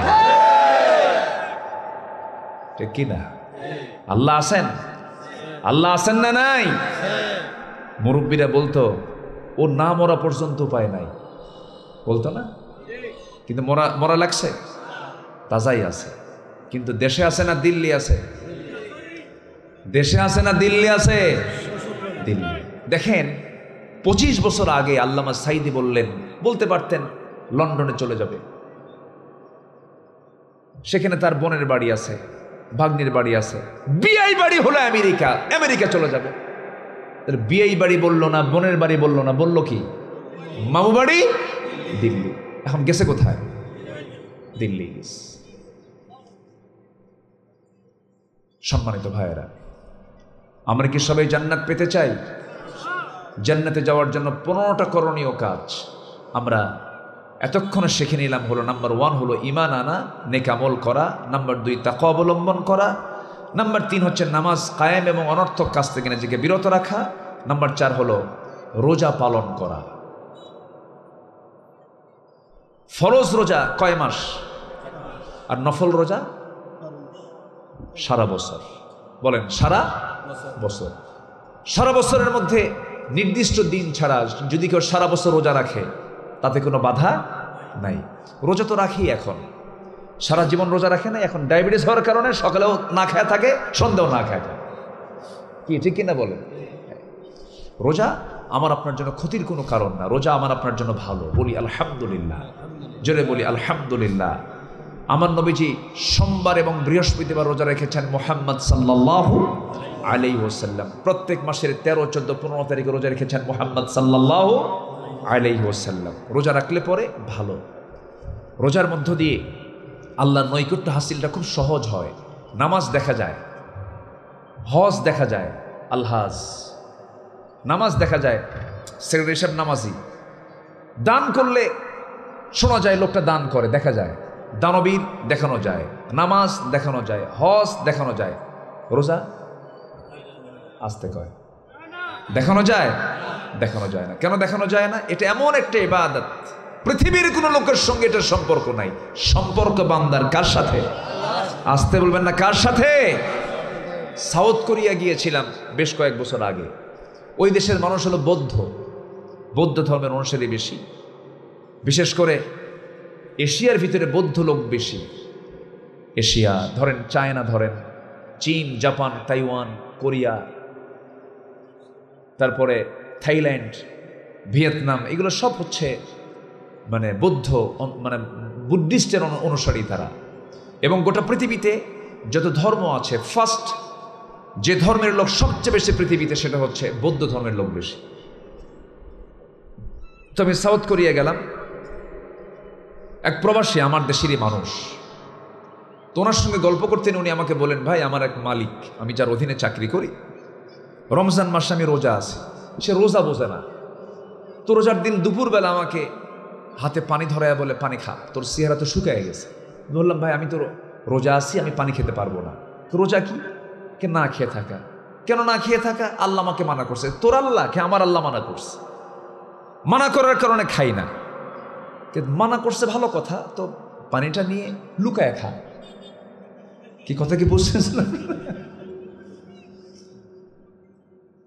তো বলতেছে, দেখেন আমার আল্লাহ তো এমন আল্লাহ যে এই প্রকাশ্যও দেখে আবার লুকায় খেলেও দেখে। কি তাই? হ্যাঁ, আমার আল্লাহ এমন আল্লাহ যিনি আড়ালেও দেখেন, আবার প্রকাশ্যও দেখেন, আলোতেও দেখেন, অন্ধকারও দেখেন। সে আল্লাহর ভয় আমি রোজা আছি, আমি অন্ধকারে খেতে পারবো না। তো এই কথা বলার পরে ওই বুদ্ধিস্ট বৌদ্ধটা তাকে বলতেছে, তাহলে তো তোমরা খুব ভালো মানুষ। কেন? তোমরা যে আল্লাহর ভয়ে অন্ধকারেও খাও না, আলোতেও খাও না, প্রকাশ্যেও খাও না, গোপনেও খাও না, তোমরা তো অনেক ভালো মানুষ, তোমরা আল্লাহকে ভয় করো। তাহলে আমার বিশ্বাস তোমার দেশের মানুষের মতো গোটা পৃথিবীতে আর এরকম মানুষ খুঁজে পাওয়া যাবে না। তোমার দেশের মানুষ সবচাইতে ভালো, ওরা চুরি করে না। কি আমার কথা কি বুঝতেছেন আপনারা? তাহলে কি আমার দেশে রোজার কি বাস্তবতা আছে? ওই বুদ্ধিস্ট, ওই বৌদ্ধের যে ধারণা, ওই ধারণার ফলাফল কি আমার দেশের রোজাদারদের মধ্যে আছে? আমি এই জীবনে প্রথম, আমার জীবনে এই প্রথম রমজান মাসে আমি খাদ্য সামগ্রীর দাম কম পেয়েছি। এই প্রথম আমার বুদ্ধি বয়সে আমি দেখি নাই যে পেঁয়াজির মাসে পেঁয়াজের দাম এত কম থাকে। সবচেয়ে পেঁয়াজের ব্যবহার কোন মাসে হয়? সবচেয়ে পেঁয়াজের দাম কোন মাসে গেছে? এবার রমজান মাসে। একজন দেশ চালাচ্ছে, যদিও তিনি ইসলামী ব্যক্তিত্ব নন, কিন্তু নামটা খুব বরকতের নাম। যখন কেউ বিপদে পড়ে তখন তার নাম, তখন সে দোয়ার নাম কি বলেন? বলেন বলেন বলেন বলেন। দেশ কেটে বিপদে পড়ছিল না? সেই বিপদে আমরা কোন দোয়া পড়ছি? আবার আসছে কে?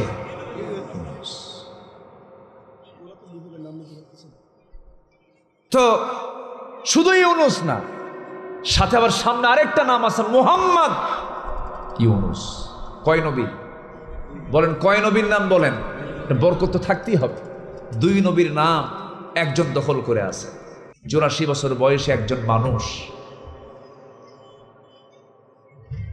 আমরা এতটুকু নিশ্চিত হতে পেরেছি, আমরা দেশের জনগণ বুঝতে পেরেছে যে লোকটার মধ্যে অন্তত ক্ষমতার লোভটা নাই।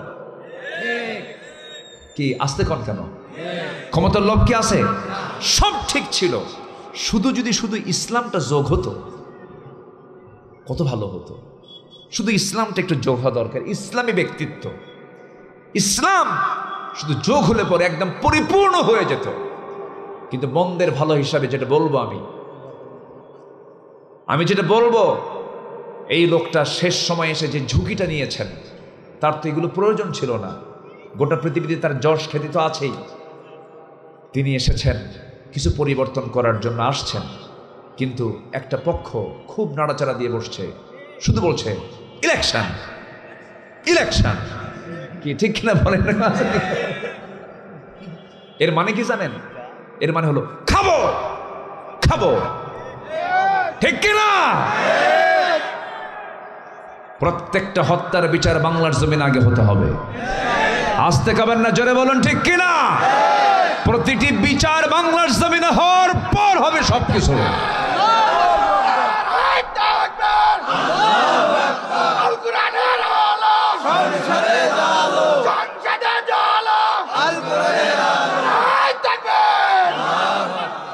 আল্লাহ কবুল করুন, জোরে বলি আমিন। আমরা কি সবাই রোজা রাখবো না ইনশাআল্লাহ? কি 1 মাস না সারা বছর? বলেন সারা বছর রেগুলার না, সোমবার বৃহস্পতিবার যখন দেখতেছেন আপনার আমলগুলো একটু ছুটে যায়, যুবকরা যৌবনকে কন্ট্রোল করতে পারে না, রোজা রাখো। চোখের একটু সমস্যা হচ্ছে, তাকওয়ার খেলাফ কাজ হয়ে যাচ্ছে, বাস রোজা রেখে একটু সাইজ করতে হবে। কি করতে হবে? সাইজ করতে হবে। রোজাটা এমন একটা ইবাদত যেটার সাথে সম্পর্ক সরাসরি কার সাথে? আল্লাহর সাথে। আমার বন্ধুগণ, রোজা শুধু এই উম্মতরাই পালন করে না। ইন্নী নাযারাতু লিররহমানি সাওমা, মারিয়াম আলাইহিস সালাম তিনিও রোজা রেখেছিলেন। তার রোজা ছিল হলো অন্য ধরনের রোজা, না খেয়ে থাকার রোজা, না কথা না বলার রোজা। তিনি কথা বলেন নাই। কোন কথা? যখন তাকে প্রশ্ন করেছিল, মারিয়াম তোমার কোলে যে সন্তানটা তুমি নিয়ে এসেছো, তোমার তো লজ্জা জ্ঞান নাই, তোমার স্বামীর কোনো পরিচয় নাই, যার সন্তান তুমি সঙ্গে করে নিয়ে এসেছো, কিন্তু আল্লাহ তাআলা তার গর্ভে যে সন্তানটা দিয়েছেন, কে দিয়েছেন বলেন? আসতে বলবেন না, কে দিয়েছেন? আদমকে সৃষ্টি করেছেন যিনি, ঈসাকে সৃষ্টি করেছেন তিনি। আদম আলাইহিস সালামের যেমন বাবার কোনো পরিচয় ছিল না, ঈসা আলাইহিস সালামের বাবার কোনো পরিচয় নাই। ইন্না মাসালা ঈসা কামাসালি আদম, ইন্না মাসালা ঈসা কামাসালি আদম। আদমের ঈসার দৃষ্টান্ত হলো আদমের মতো, তারও বাপ নাই, তারও বাপ নাই। কিন্তু উপস্থিত জনতা তাকে বলে ফেললো, মারিয়াম এই যার সন্তান তুমি নিয়ে আসছো, তোমার কি লজ্জা জ্ঞান নাই? তিনি বললেন, আমি কোনো কথা বলবো না। ইন্নী নাযারাতু লিররহমানি সাওমা, আমি তো রোজা আছি, যা প্রশ্ন তোমরা আমার সন্তানকে করো। সন্তানকে তারা প্রশ্ন করে ফেললো এবং হাসতে হাসতে বলল, পাগল হয়ে গেছে মারিয়াম, এই ছোট্ট বাচ্চা কেমন করে কথা বলে? 3 দিনের বাচ্চা। হাদিসে আসছে এই পৃথিবীতে আজ পর্যন্ত 3 জন নবজাতক দোলনায় থেকে কথা বলেছে। কয়জন বলেন? 3 জন নবজাতক দোলনায় কথা বলেছে। এর মধ্যে ঈসা আলাইহিস সালাম একজন। কোন নবী জানতেন না ছোটবেলায় আমি আল্লাহর নবী হব, কিন্তু একজন নবী দোলনায় থেকে জানতেন তিনি আল্লাহর নবী। তিনি কে বলেন? ঈসা আলাইহিস সালাম। যখন তাকে প্রশ্ন করা হলো, এই সন্তান তোর মা তোকে প্রশ্ন করছে, তোর মা তোর সঙ্গে কথা বলতে বলে, তোর পরিচয়টা কি তুই বলে দে। দোলনা থেকে ছোট্ট শিশু 3 দিনের বাচ্চা জবাব দিচ্ছেন, ক্বালা ইন্নী আবদুল্লাহি আতানিয়াল কিতাব ওয়া জাআলানি নাবিয়্যা। আমি হলাম আল্লাহর গোলাম, আল্লাহ পাক আমাকে ইনজিল কিতাব দান করেছেন, আমি হলাম আল্লাহর নবী, আমার মা হচ্ছে নবীর মা। খবরদার নবীর মার সঙ্গে তোমরা বেয়াদবি করো না। ইন্নী নাযারাতু লিররহমানি সাওমা, আমি রোজাদার। অতএব রোজাটা হলো অনেক আগের বিষয়। মিন ক্বাবলিকুম লাআল্লাকুম তাত্তাকুন, এই বিষয়গুলো আমরা রেগুলার রাখার চেষ্টা করব, সমস্ত ইবাদতগুলোকে আমরা কন্টিনিউ করার চেষ্টা করব। নাম্বার 5 হলো জান্নাত পাওয়ার জন্য রবের প্রতি তাওয়াক্কুল করা, মেনে নেওয়া। রবের প্রতি ভরসা যার যত বেশি থাকবে, তার জান্নাত তত নিকটবর্তী হয়ে যাবে। ওয়া মান ইয়াতাওয়াক্কাল আলাল্লাহ ফাহুয়া হাসবুহ, যে ব্যক্তি আল্লাহর প্রতি ভরসা করবে, আল্লাহই তার জন্য যথেষ্ট। জোরে বলি সুবহানাল্লাহ। আল্লাযীনা সাবারু ওয়া আলা রাব্বিহিম ইয়াতাওয়াক্কালুন ওয়াল্লাযীনা ইসতামিউনাল কাওলা ফায়াত্তাবিউনা আহসানাহ উলাইকাল্লাযীনা হাদাহুমুল্লাহ ওয়া উলাইকা হুম উলুল আলবাব। জোরে বলুন আল্লাহু আকবার। নাম্বার 6 হলো আল্লাহর জন্য সম্পদ ব্যয় করা। কার জন্য বলেন? আল্লাহর জন্য। মাসালুল্লাযীনা ইউনফিকুনা আমওয়ালাহুম ফি সাবিলিল্লাহি কামাসালি হাববাতিন আনবাতাত سبع سنابل في كل سنبلة 100 حبة والله يضاعف لمن يشاء والله واسع عليم। জোরে বলুন আল্লাহু আকবার। দান করবে যে জান্নাত পাবে, সে দান করব আমরা কার পথে? আসতে বলবেন না কার পথে? একই ব্যক্তি মাহফিল কমিটির সভাপতি, আবার যাত্রা কমিটির সভাপতি। যাত্রাতেও দান করে, মাহফিলও দান করে। এমন চান্দাবাজ নেতা আছে না নাই? বলেন, আসতে বলবেন না আছে না নাই? এগুলো এখন আমাদের মাথায় রাখতে হবে। বহু চ্যালেঞ্জ সামনে ফেস করতে হবে আমাকে আপনাকে। মন্দকে প্রতিহত করতে হবে, নাম্বার 7 হলো মন্দকে প্রতিহত করে ভালোকে প্রতিষ্ঠা করতে হবে, এটাও জান্নাতের পথ। ওয়াল্লাযীনা সাবারু ইবতিগাআ ওয়াজহি রাব্বিহিম ওয়া আকামুস সালাতা ওয়া আনফাকু মিম্মা রাযাকনাহুম সিররান ওয়া আলানিয়া ওয়া ইয়াদরাউনা বিল হাসানাতিস সাইয়্যাহ উলাইকা লাহুম উকবাত দার। জোরে বলুন আল্লাহু আকবার। নাম্বার 8 হলো শিরিক থেকে দূরে থাকতে হবে। ইন্নাহু মান ইউশরিক বিল্লাহি ফাকাদ হারামাল্লাহু আলাইহিল জান্নাহ ওয়া মাআওয়াহুন নার। জোরে বলুন আল্লাহু আকবার। নাম্বার 9 হলো আল্লাহর জন্য ধৈর্য ধারণ করতে হবে। ইন্নামা ইউওয়াফাস সাবিরুনা আজরাহুম বিগাইরি হিসাব। জোরে বলুন আল্লাহু আকবার। নাম্বার 10 হলো তওবা করতে হবে, আল্লাহর দিকে ফিরে আসতে হবে। যে বান্দা তওবা করে, আত্তাইবু মিনাজ যামবি কামান লা যামবা লাহ, যার তওবা কবুল হয়ে যায়, রাসূল বলেছেন তার জীবনের আগের জীবনের সমস্ত গুনাহগুলো মাফ হয়ে যায়। ইল্লা মান তাবা ওয়া আমানা ওয়া আমিলা সালিহান ফাউলাইকা ইয়াদখুলুনাল জান্নাতা ওয়া লা ইউযলামুনা শাইআ। জোরে বলুন আল্লাহু আকবার। সূরা মারইয়াম 60 নম্বর আয়াত। আবার সূরা ফুরকানে বলেছেন ইল্লা মান তাবা ওয়া আমানা ওয়া আমিলা সালিহান ফাউলাইকা ইউবাদদিলুল্লাহু সাইয়্যাতিহিম হাসানাত। জোরে বলুন আল্লাহু আকবার। যে ব্যক্তি তওবা করবে, নেক আমল করবে, ফিরে আসবে, আল্লাহ রাব্বুল আলামিন বলেন আমি তার সারা জীবনের অর্জিত যত সাইয়্যাতগুলো আছে, যত গুনাহগুলো আছে, সমস্ত গুনাহগুলো পাল্টায়া সওয়াব বানায়া দেব। জোরে কোন সুবহানাল্লাহ। তওবার ফলাফলটা কত কত বরকতের, আল্লাহু আকবার বলেন। তওবা করব কার কাছে? মানুষের দল করেছে, এখন থেকে দল করব কার?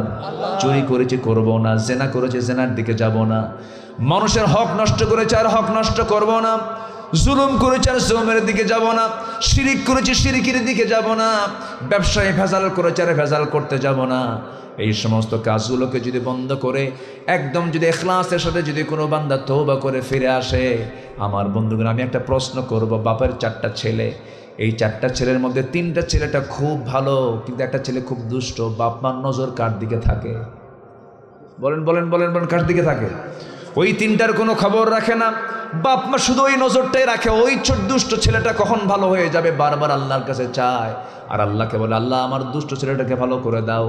বান্দার মধ্যে যে সমস্ত বান্দাগুলো একটু বেশি দুষ্ট হয়, আল্লাহ পাক শুধু পেরেশান হন ওই বান্দাটা কখন তওবা করে আমার পথে ফিরে আসবে, তওবা করে আমার পথে কখন ফিরে আসবি।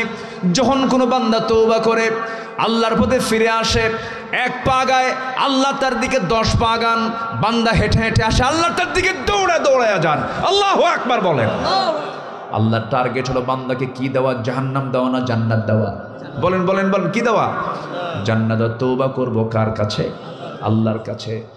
99টা খুন করার পরে ভালো হওয়ার জন্য একজন আল্লাহওয়ালার কাছে গেছে, ও আল্লাহওয়ালা আমি ভালো হতে চাই, 99টা খুন করছে, আমি কি ভালো হতে পারবো নাকি? আল্লাহ আমাকে মাফ করবে না? মাফ করবে না। জবা করছে আবার, পূরণ করলো কতগুলো?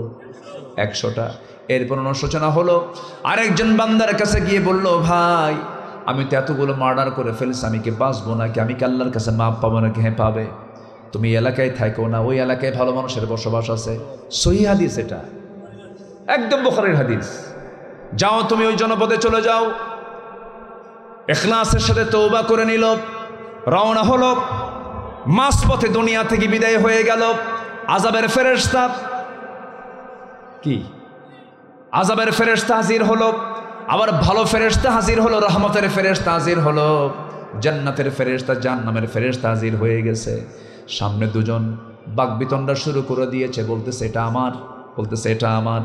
শেষ পর্যন্ত মাপ দিয়ে দেখা গেল, আল্লাহ বললেন মাপ দিয়ে দেখো সে কি বেশিটুকু আসছে নাকি? হ্যাঁ বেশিটুকু আসছে। বেশিটুকু আসার জন্য আমি আল্লাহ তার তওবা কবুল করে আমি তাকে মাফ করে জান্নাত ঘোষণা দিয়ে দিলাম। আল্লাহ চান না কোনো বান্দা জাহান্নামে যাক, জান্নাতে যাওয়ার জন্য চেষ্টা করার দরকার আছে না নাই? চেষ্টা করব আমরা, সাহায্য করবেন কে?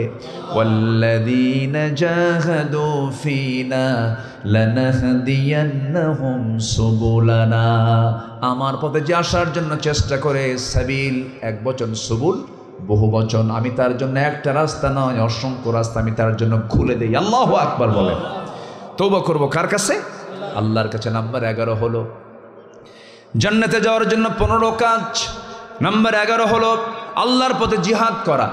কার পথে? জোরে বলেন, কার পথে? আল্লাহ রাব্বুল আলামিন বলেন, وَمَن يُجَاهِدُ فَإِنَّمَا يُجَاهِدُ لِنَفْسِهِ إِنَّ اللَّهَ لَغَنِيٌّ عَنِ الْعَالَمِينَ تُؤْمِنُونَ بِاللَّهِ وَرَسُولِهِ وَتُجَاهِدُونَ فِي سَبِيلِ اللَّهِ بِأَمْوَالِكُمْ وَأَنفُسِكُمْ ذَلِكُمْ خَيْرٌ لَكُمْ ইন কুনতুম তা'লামুন। জোরে বলুন আল্লাহু আকবার। নামাজ আদায় করা কি? জোরে। রোজা আদায় করা কি? যাকাত দেওয়া কি? জিহাদ করা দুর্বল? দুর্বল ফরজ কি? ছোট ফরজ না বড় ফরজ? ফরজ তো ফরজই, ফরজের আবার ছোট বড় আছে নাকি? সব ফরজ। নামাজে মুনাফিক চেনা যায় না, দান সদকায় মুনাফিক চেনা যায় না, কিন্তু জিহাদে মুনাফিক চেনা যায়। জিহাদে মুনাফিকরা আসতে পারে না। যত রক্ত লাগে দেব, প্রয়োজনে লোক পাঠাবো, আমি যাব না। এটা হচ্ছে মুনাফিকদের কাজ। এই জন্য মুনাফিক থেকে বাঁচার জন্য জিহাদের তামান্নার দরকার আছে না নাই? মাম্মাতা ওয়ালাম ইয়াকজু ওয়ালাম ইয়াহদিস বিহি নাফসাহু ফামাতা আলা শু'বাতিন মিনান নিফাক আও কামা ক্বালা আলাইহিস সালাতু ওয়াস সালাম। মরল, জিহাদ করলো না, জিহাদের তামান্নাও রাখলো না, সে ব্যক্তির মরণ যেন মুনাফিকের মরণ, বলেছেন মুহাম্মদ সাল্লাল্লাহু আলাইহি ওয়াসাল্লাম। নাম্বার 12 হলো পাপের উপর অবিচল না থাকা, আল্লাহর নিকট ক্ষমা প্রার্থনা করা। পাপের উপরে ক্যান্টিনেও না থাকা, পাপ হয়ে গেছে কিন্তু ওখান থেকে ফিরে আসা। আল্লাহ রাব্বুল আলামিন বলেন, ওয়াল্লাযীনা ইযা ফাআলু ফাহিশাতান আও যালামু আনফুসাহুম যাকারুল্লাহা ফাস্তাগফিরু লিযুনুবিহিম ওয়া মান ইয়াগফিরুয যুনুবা ইল্লাল্লাহ ওয়া লাম ইউসিররু আলা মা ফাআলু ওয়া হুম ইয়ালামুন। জোরে বলুন আল্লাহু আকবার। সূরা আলে ইমরান আয়াত নম্বর 135 আল্লাহ রাব্বুল আলামিন বলছেন, বান্দা পাপ করো কিন্তু পাপের উপর অবিচল থেকো না, আমার কাছে ক্ষমা চাও। ফাহিশা কাজে জড়িয়ে পড়েছো, আমি তোমাকে মাফ করে দেবো। জোরে বলুন সুবহানাল্লাহ। নম্বর 13 হলো সত্যের পথে অবিচল থাকতে হবে, রাসূলের আদেশকে মান্য করতে হবে, সত্যের উপরে অটল থাকতে হবে। আল্লাহ রাব্বুল আলামিন বলেন, ওয়াকুলু কওলান সাদীদা يصلح لكم أعمالكم ويغفر لكم ذنوبكم ومن يطع الله ورسوله فقد فاز فوزا عظيما। জোরে বলুন আল্লাহু আকবার।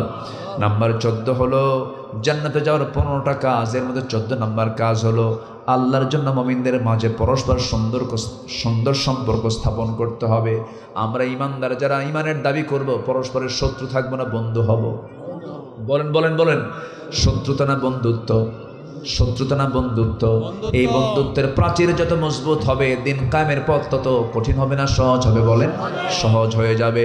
ইন্নামাল মুমিনুনা ইখওয়াতুন ফাআসলিহু বাইনা আখওয়াইকুম ওয়াত্তাকুল্লাহা লাআল্লাকুম তুরহামুন। জোরে বলুন আল্লাহু আকবার। মুমিনরা হলো পরস্পর ভাই ভাই। ফাসলিহু, ইসলাহ করে নাও, সংশোধন করে নাও। সাবধান, আল্লাহকে ভয় করো, শত্রুতা তৈরি করো না।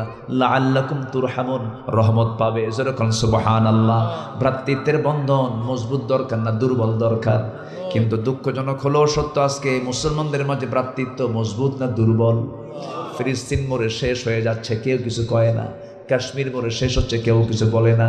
তবে বেশি দিন দূরে নয়, ভারতের জালিমরা আল্লাহর ঘর যেমন টুকরা টুকরা করতেছে, খুব বেশি দিন দূরে নয়, ভারত টুকরা টুকরা হয়ে যাবে ইনশাআল্লাহ। দিন সামনে খুব ঘনিয়ে আসতেছে, খুব সামনেই, খুব বেশি দিন দূরে নয়, টুকরা টুকরা ওরা হয়ে যাবে, অস্তিত্বহীন হয়ে পড়বে ইনশাআল্লাহ। কিন্তু সম্পর্ক আমাদের মাঝে কমাতে হবে না বাড়াতে হবে? বাড়াতে হবে। নাম্বার 15 হলো অন্যায় অশ্লীলতা থেকে মুক্ত হয়ে ইহসান এবং ন্যায়পরায়ণতা, হাক্কুল ইবাদের কাজগুলো করতে হবে। যেটা আমরা জুমার খুতবায় প্রতিনিয়ত, প্রত্যেক জুমার খুতবায় খতিবরা বলেন। আয়াতটা খুব দামি, আয়াতটা খুব ব্যাপক বিস্তৃত আয়াত, অনেক মজবুত আয়াত। শুধু একটা আয়াত যদি আজকে রাষ্ট্রীয় পর্যায়ে কায়েম হতো, দেশটা জান্নাত হয়ে যেত। ইন্নাল্লাহা ইয়া'মুরু বিল আদলি ওয়াল ইহসানি ওয়া ইতা'ইল কুরবা ওয়া ইয়ানহা আনিল ফাহশাই ওয়াল মুনকারি ওয়াল বাগি ইয়া'iদুকুম লা'আল্লাকুম তাযাক্কারুন। জোরে বলুন আল্লাহু আকবার। সূরাতুন নাহাল আয়াত নাম্বার 90। আল্লাহ রাব্বুল আলামিন 3টা কাজের আদেশ দিয়েছেন, 3টা কাজের নিষেধ করেছেন। এই 3টা আদেশ এবং 3টা নিষেধ যে বান্দা ফলো করবে তার জন্য জান্নাত হয়ে যাবে। জোরে বলি সুবহানাল্লাহ। আল্লাহ আমল করার তৌফিক দান করুন। জোরে বলি আমিন।